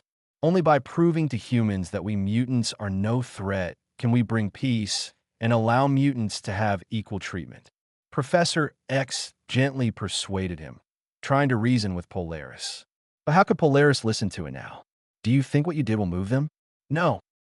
They just want to completely control us mutants. They just want us to be their slaves. Polaris responded angrily. Professor X was stunned and asked in confusion. Why do you think so? It's not like that. That's not the case. Then why do they study us mutants and create devices that limit our abilities? They capture us and study us. Isn't this to restrain us and treat us as slaves? Polaris asked in return. Professor X was obviously silent. After all, he is aware of the behavior of these people, so he has communicated with them. I have already been communicating with the senior management. Believe me, this matter will be resolved perfectly before long. Professor X said, but Polaris obviously didn't want to believe it anymore. I have believed you once, but what happened? You didn't save Bella, did you? Polaris scolded, her anger continuing to rise. Seeing that she was almost out of control, I was worried that she might hurt someone. Professor X's eyes darkened, and he used mind control ability. He wanted to try to control Polaris and calm down Polaris' emotions. But in rage state, Polaris' ability index skyrocketed, and even she couldn't control her entire mental state.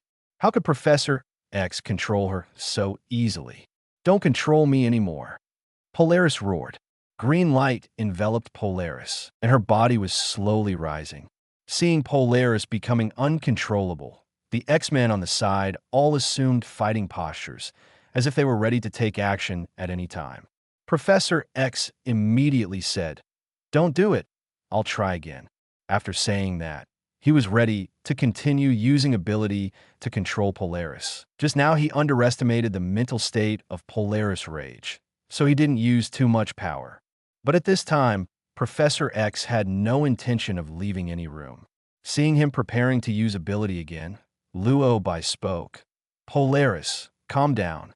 6 simple words can make everything calm in an instant. Polar Star, who was almost out of control emotionally, suddenly lost all his anger when he heard Luo Bai shouting the words "calm down."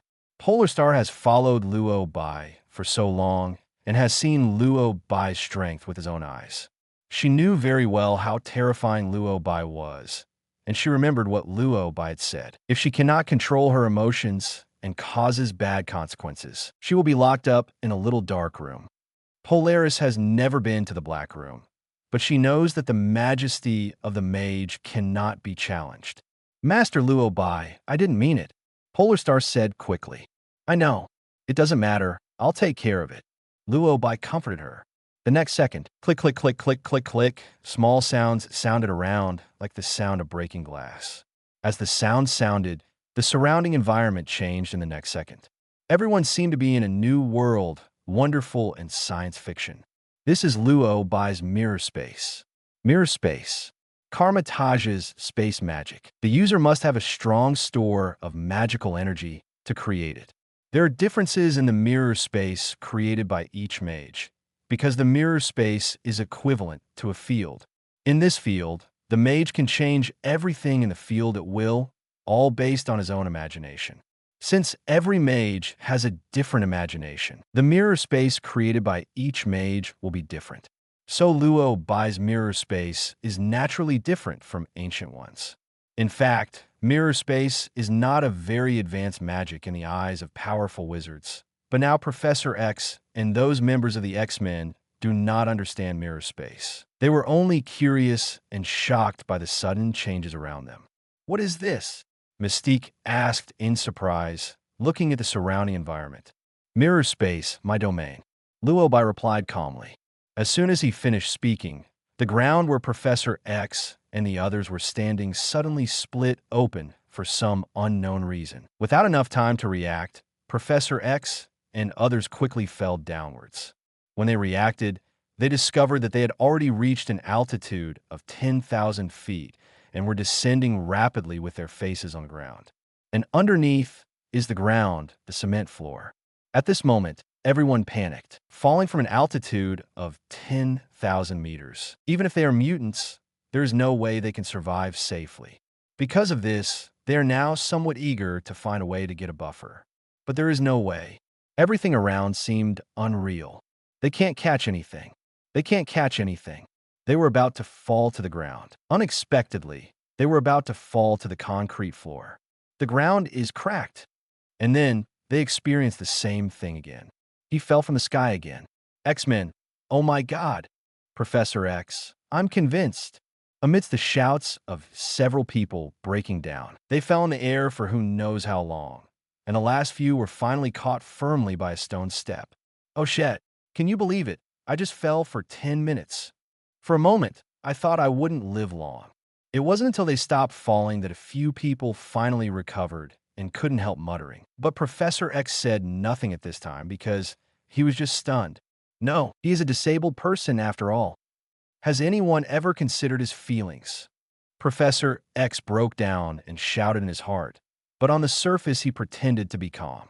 He knew that everything they had experienced just now was probably caused by Luo Bai. Just when he was trying to find Luo Bai and Polar Star appeared in front of them in a suspended state. I said it. Lorna is my housekeeper now. You can't take her away. What's more, she doesn't want to leave with you now. Professor X, you are so old. It's not good to bully a little girl, Luo Bai said calmly. Before Professor the Fall, just now, made Cyclops feel angry, as if he was threatened. At this time, he obviously wanted to take action. He asked Professor X, seemingly for advice. Professor, in fact, Professor X felt very aggrieved. Anyone would probably not be able to bear the pressure of falling from a high altitude for a full 10 minutes and possibly dying at any time. But Professor X knew that they could not conflict with Luo Bai because he knew Luo Bai. In recent news reports, he saw Luo Bai fighting against Hulk, so he knew that Luo Bai had certain strength. Thinking of this, Professor, using your ability to control other people's minds and read other people's memories is not polite behavior. Luo Bai also spoke very gently. But Lorna lost control of her emotions just now. I just wanted to comfort her. I was worried that she would lose control and hurt others. Professor X defended again. However, Luo Bai's attitude was very firm. She is the housekeeper I invited, and she's in my house. I'm sorry, Master Luo Bai. I was too impulsive just now. I shouldn't have done anything in your house. Chapter 042, just practice more. Luo Bai thought there might be a conflict next, but he didn't expect Professor X to apologize very quickly. But if anyone else stood in Professor X's position, they would most likely admit their mistake faster than him. After all, at this time, Professor looking down is the bottomless sky. After experiencing the 10-minute fall from high altitude, Professor X really didn't want to try it again. God knows how scary it was just now. For a moment, he even thought about how to distribute the inheritance. Of course, this is only one of the reasons. Another reason is that Luo Bai has been reported in the news. Now Luo Bai is red and purple, and his popularity remains high. If the X-Men took action here, it would definitely be on the front page within half a day. If the media then writes, "The mutant X-Men provoke the superhero soul mage," then all Professor X's previous efforts will be scrapped. For two reasons, Professor X did not dare to offend Luo Bai easily. So he chose the friendliest method and took the initiative to apologize. Seeing his sincere attitude, Luo Bai made no further move and calmly issued an order to expel the guests. You must have seen Lorna's attitude, so please come back. Professor, Master Luo Bai, Polaris' identity is very special. Currently, she is still a wanted criminal. The Association and the Secret Service will definitely send people to arrest her. If it really comes to that point, what will you do? Professor X asked. Although he often uses his ability to invade other people's brains, Luo Bai has also shown that Professor X is kind and gentle in nature. So he asked these words as a kind reminder. Luo Bai did not answer his question, but asked, "What crime did Polaris commit?" Professor, she's a mutant and potentially a threat. Hearing this answer, Luo Bai chuckled and continued to ask, "Charles, do you think this charge is reasonable?" Professor, in that case, why do you treat her as a criminal? Luo Bai asked. I never thought Lorna was a criminal. Professor X quickly denied. Luo Bai smiled and asked, "Then why did you bring all the X-Men?" X-Men, an organization established to protect world peace. Their dispatch means that world peace may be destroyed. In order to bring Polaris back, Professor X brought almost all the members of the X-Men with him. Doesn't this explain everything? Thinking of this, Professor X fell silent. Seeing his silence, Luo Bai continued. If you really don't think Polaris has committed a crime, you should stop those people from pursuing Polaris instead of taking Polaris back. You just asked me what I would do if someone from the association came to ask for someone. In fact, I also want to ask you, Charles, if Polaris comes back to you and asks for someone, will you give it or not? Luo Bai's words and his questions hit the nail on the head. At this point, Professor X realized. I understand what you mean. Mr. Luo Bai, I'm sorry that we disturb you today. If the X-Men and my actions and words are inappropriate, please forgive me. Professor X spoke sincerely. It seems that he has figured it out and plans to go back. Although the two parties did have some unpleasantness before, fortunately Professor X's attitude was very good. So Luo Bai did not intend to pursue it. I hope there won't be another time, Luo Bai reminded. As he finished speaking, the surrounding scene returned to normal. Seeing the tens of thousands of feet in the sky beneath their feet turned back into floor tiles, Professor, I think there won't be a next time. After all, it's not good to disturb you too much. Professor X responded. After finishing speaking, he looked at the X-Men behind him and said softly, "Let's go back." After saying that, the group left with the X-Men. Before leaving, King Gray unexpectedly looked back at Luo Bai. This glance had no clear meaning. After Professor X and his party left, Luo Bai sat back on the sofa. At this time, Polaris looked panicked, and his eyes flashed, as if he was worried about something. Luo Bai couldn't help but comfort. Lorna, it's okay. They have left. As soon as he finished speaking, Beixing suddenly explained, Master Luo Bai, I didn't mean it just now. You don't want to lock me in a small dark room, do you? Small dark room? After she reminded him, Luo Bai remembered that he had indeed said this before. Is this what Lorna is worried about? Please, no. He just said this casually. Does Polaris still remember it? This guy must have a very good memory. Thinking of this, Luo Bai sighed and comforted, Of course not. You're acting in self-defense, I understand. Thank you, Master Luo Bai, Polaris said. Her tone was calm and unwavering, and there was no trace of happiness at all, and the expression on her face was still solemn, as if she was still worried. Before Luo Bai could ask, Polar Star couldn't help himself.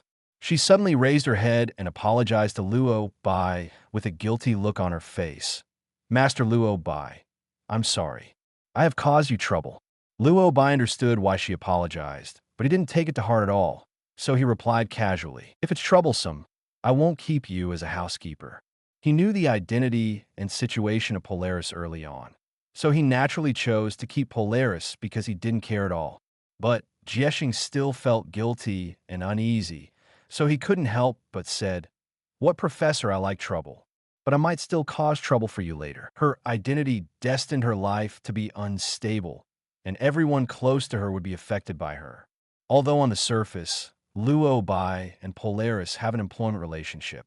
But after this period of getting along, Luo Bai was not only an employer, but also a friend in Polar Star's heart. She was worried that her identity would always cause trouble to Luo Bai, so she had the idea of leaving. In this short period of time, Polaris thought a lot, and even staged an emotional drama in his heart. However, Luo Bai didn't quite understand her concerns. After all, he made it clear that he didn't care about the trouble, but Polaris still said so. This made Luo Bai couldn't help complaining. You don't want to deny it and run away, right? We agreed for 3 months, and now you only work for 1 month and want to run away. Of course not, Polaris quickly explained. Professor Luo Bai replied nonchalantly. Then when they come next time, just go outside and kill them all without letting me know. Me? Polaris was confused. After a moment, she couldn't help but reply. But I can't beat them. Luo Bai shrugged and replied seriously. You just need to practice more? Vegetable? Do I have the ability to control the magnetic field? What waste me? Well, I'm indeed pretty good. Chapter 043 Luck is so good that it makes people jealous. Polaris has a very strong character, and such a strong character means that she cannot accept others calling her bad, especially when these words came from Luo Bai, the maid she respected very much. This made Polaris even more difficult to accept. After hearing this, she who was still in a very low mood suddenly became rebellious.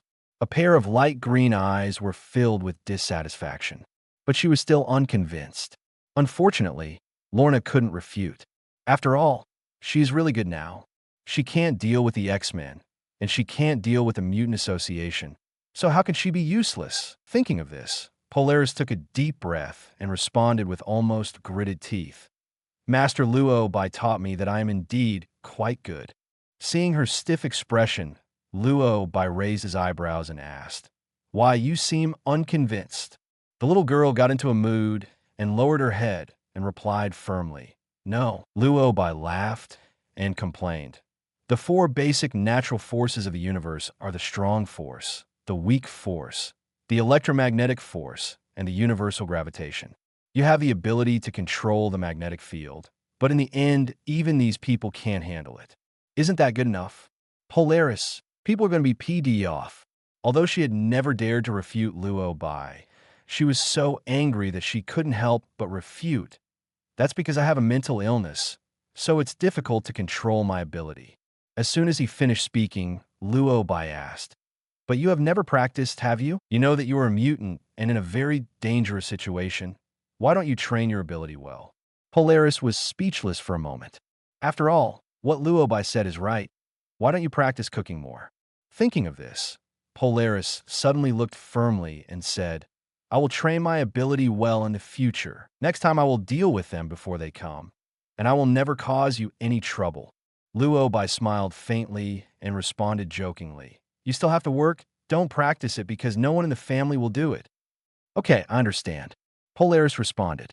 At this time, all the worries in her heart had disappeared. Although Luo Bai just said that she was good, she was a little unconvinced. But then I thought about it, and Luo Bai was actually doing it for her own good. After all, mutants are in such a difficult situation now. How will she live her life if she doesn't train her ability well? Is it possible that he really plans to hide away for the rest of his life? After understanding this, she felt even more grateful to Luo Bai. Master Luo Bai, I know you said that you hope that I can become stronger.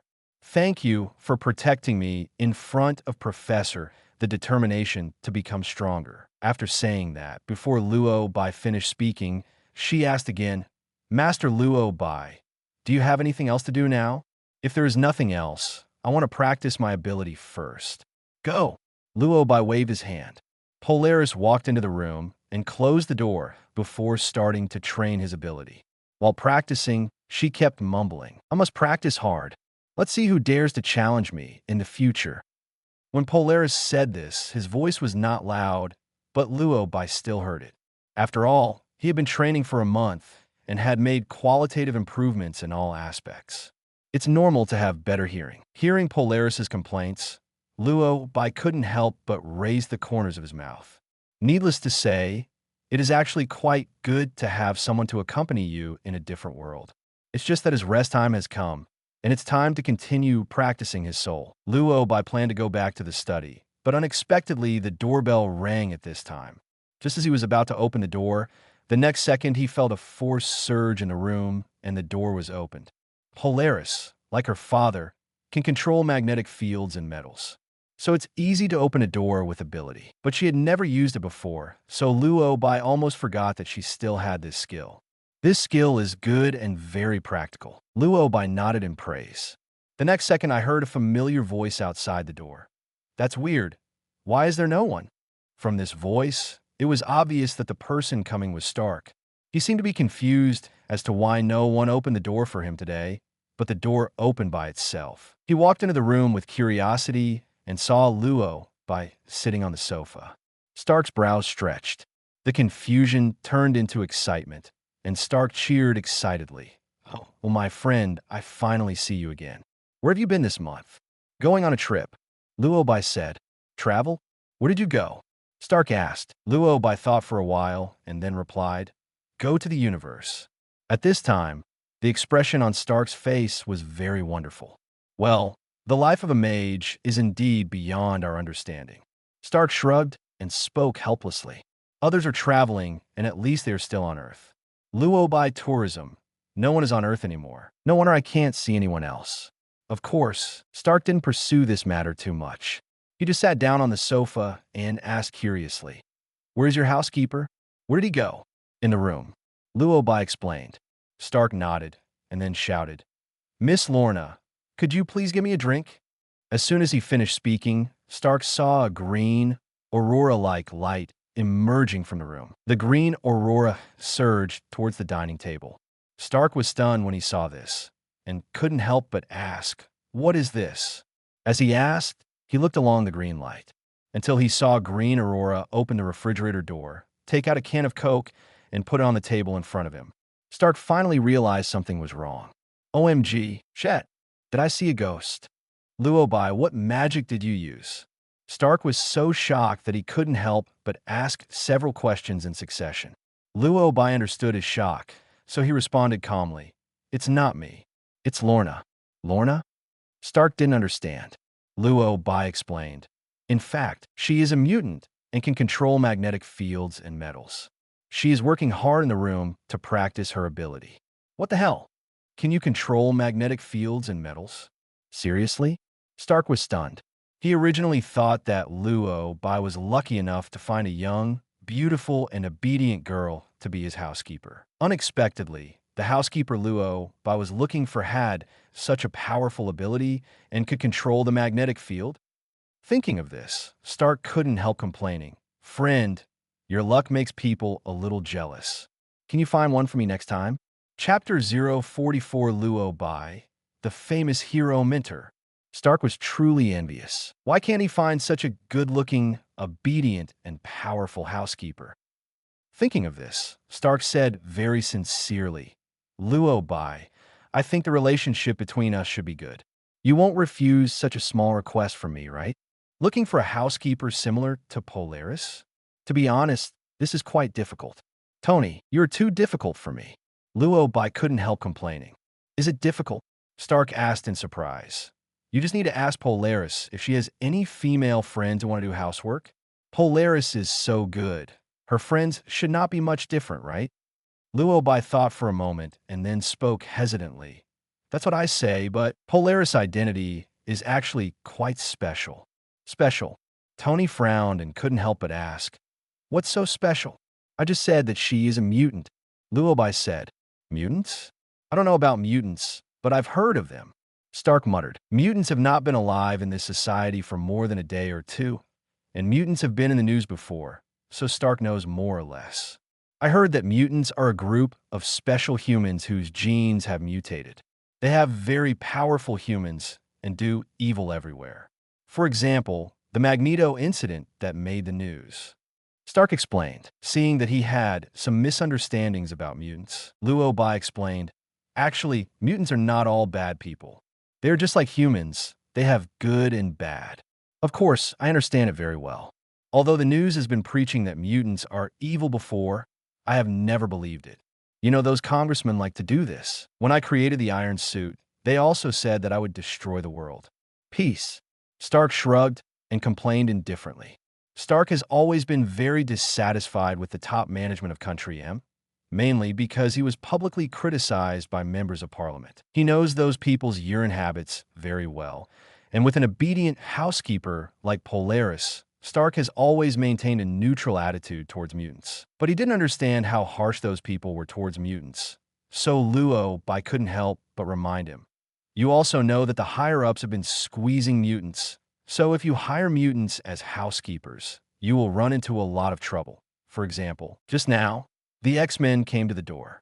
They said that Polaris was a wanted criminal and wanted to take her away. The wanted? Stark didn't understand and quickly asked, what crime did Polaris commit? She is a mutant. This is the crime. Luo Bai said helplessly. When Stark heard this, he immediately became angry and cursed angrily. These bastards, they convict Polaris just because she is a mutant, and they're wanted all over the world? This is really infuriating. Luo Bai nodded and said, it's indeed quite irritating. That's why I said it might be very troublesome if you hire mutants. Stark understood roughly why. In fact, it was originally a joke that Stark asked Luo Bai to help him find a housekeeper, but after hearing the current situation of Polaris, Stark became a little serious.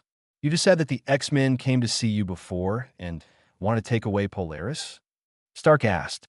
Yes. Luo Bai nodded. What happened next? Stark asked. Obviously, he was driven away by me. Luo Bai said. Stark was not surprised and just replied calmly. That's good.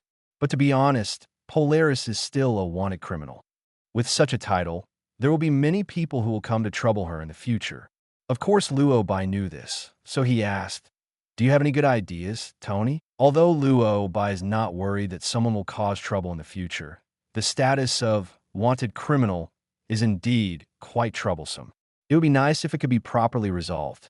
However, it would be too much for a mage to interfere in this matter, and Stark is obviously more suitable. And Stark seems quite happy to help. The issues between mutants and humans are too complicated, and I may not be able to solve them. But if we just want to solve the problem of Polaris, it's not troublesome. We can let Nick Fury go for a run. I helped him so much in the Avengers, so it should be easy for him to solve this matter. Besides, Nick Fury wants to win over you, and Polaris is your man, so he will be happy to help with this matter. Stark replied. Hearing that he agreed so readily, Luo Bai smiled and said, I'll bother you then. Otherwise, those people would come to my house every day which would give me a headache. Stark waved his hand and said, "Do we still need to express our gratitude for our relationship?" Luo Bai smiled. The problem of Polaris was solved, and he no longer thought about it. Now he was more curious about why Stark came. "By the way, why did you come to see me today?" Luo Bai asked. Only then did Stark remember that he had something else to do. "Actually, I've come to see you several times to thank you," Stark said with a smile. Hearing what he said, Luo Bai understood. "It seems that your poisoning problem has been solved." "It's been solved a long time ago, as you said. I found a new technology," Stark said. When new technology was mentioned, Stark was obviously stunned for a while. He thought of his father, so he felt a little disappointed at this time. "I rarely mention my father because I rarely saw him. In my opinion, he didn't love me. He was always busy and rarely accompanied me. But after I watched the video he left, I found out that he has been doing great things." Stock sight. Luo Bai understood very well, but he didn't know how to comfort him. So he could only respond with a smile. "As long as you are healthy." "Thank you, Luo Bai. Not only did you help solve the problem of poisoning, but you also made me understand a lot of things again." Stark thanked him sincerely. Luo Bai smiled and responded half-jokingly, "Why are you so sentimental now?" Stark shrugged and said, "Indeed, I have felt it too. I have become very anxious and insecure recently. So I found you. I feel that only you can give me a sense of security." Seriously, if it were a beautiful woman, even if Polar Star said such words to Luo Bai now, Luo Bai would be happy. But now Stark is sitting on the sofa and saying this to Luo Bai, and Luo Bai feels very strange. "It's hard for me to talk to you like this." Luo Bai couldn't help complaining. Of course Stark understood, and he quickly said, "Please, Luo Bai, don't get me wrong. I'm just a little scared. I don't know if I can protect the Earth. Do you understand this feeling? When I face more and more enemies, most of the time, I always have some worries." "It seems you are in trouble again," Luo Bai said. Stark shook his head and explained, "That's not true, but I did get into trouble a while ago. A man named Ivan Vanko had a fight with me on the racing track, but I solved it. It's just that I was watching after seeing the technology he developed. I felt a sense of crisis. I came to your house today, and I was even more worried after seeing Polaris's ability. Whether it's you, Hulk, or Polaris, you all have extraordinary powers. I can be called a superhero, but compared with you, I feel my own strength is too weak. Although I don't like Nick Fury, he's right. The Earth is in danger, and I'm already thinking about whether I can really protect it." Stock sight. At this moment, Luo Bai finally understood that Stark came here today to seek comfort. No, wait. Why did he become a spiritual mentor inexplicably? Chapter 045. You, a mage, told me that you believe in science? In the past, there was Natasha Romanoff who was worried about the Earth. Then there was Polaris who doubted himself. And now there's Tony. Luo Bai feels that he can become a superhero teacher.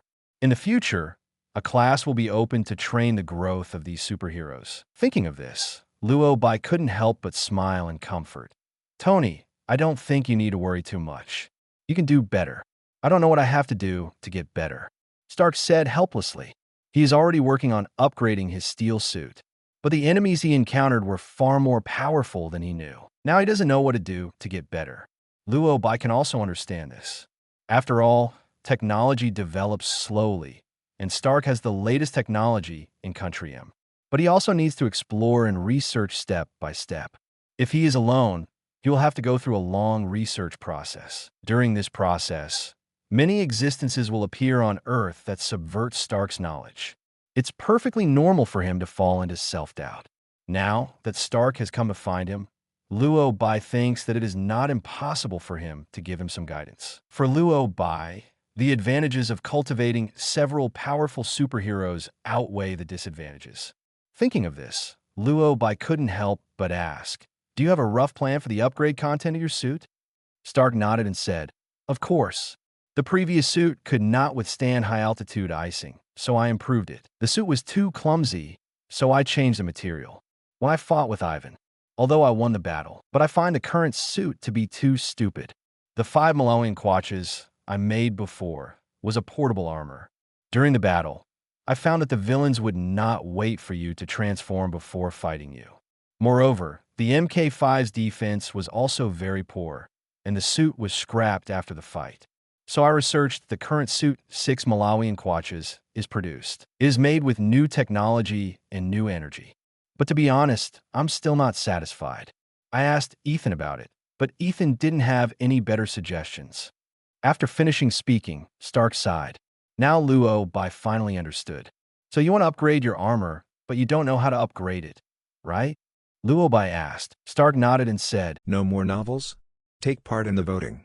The most requested novels and those with the most likes will be chosen for publication on euroaudiobooks.com.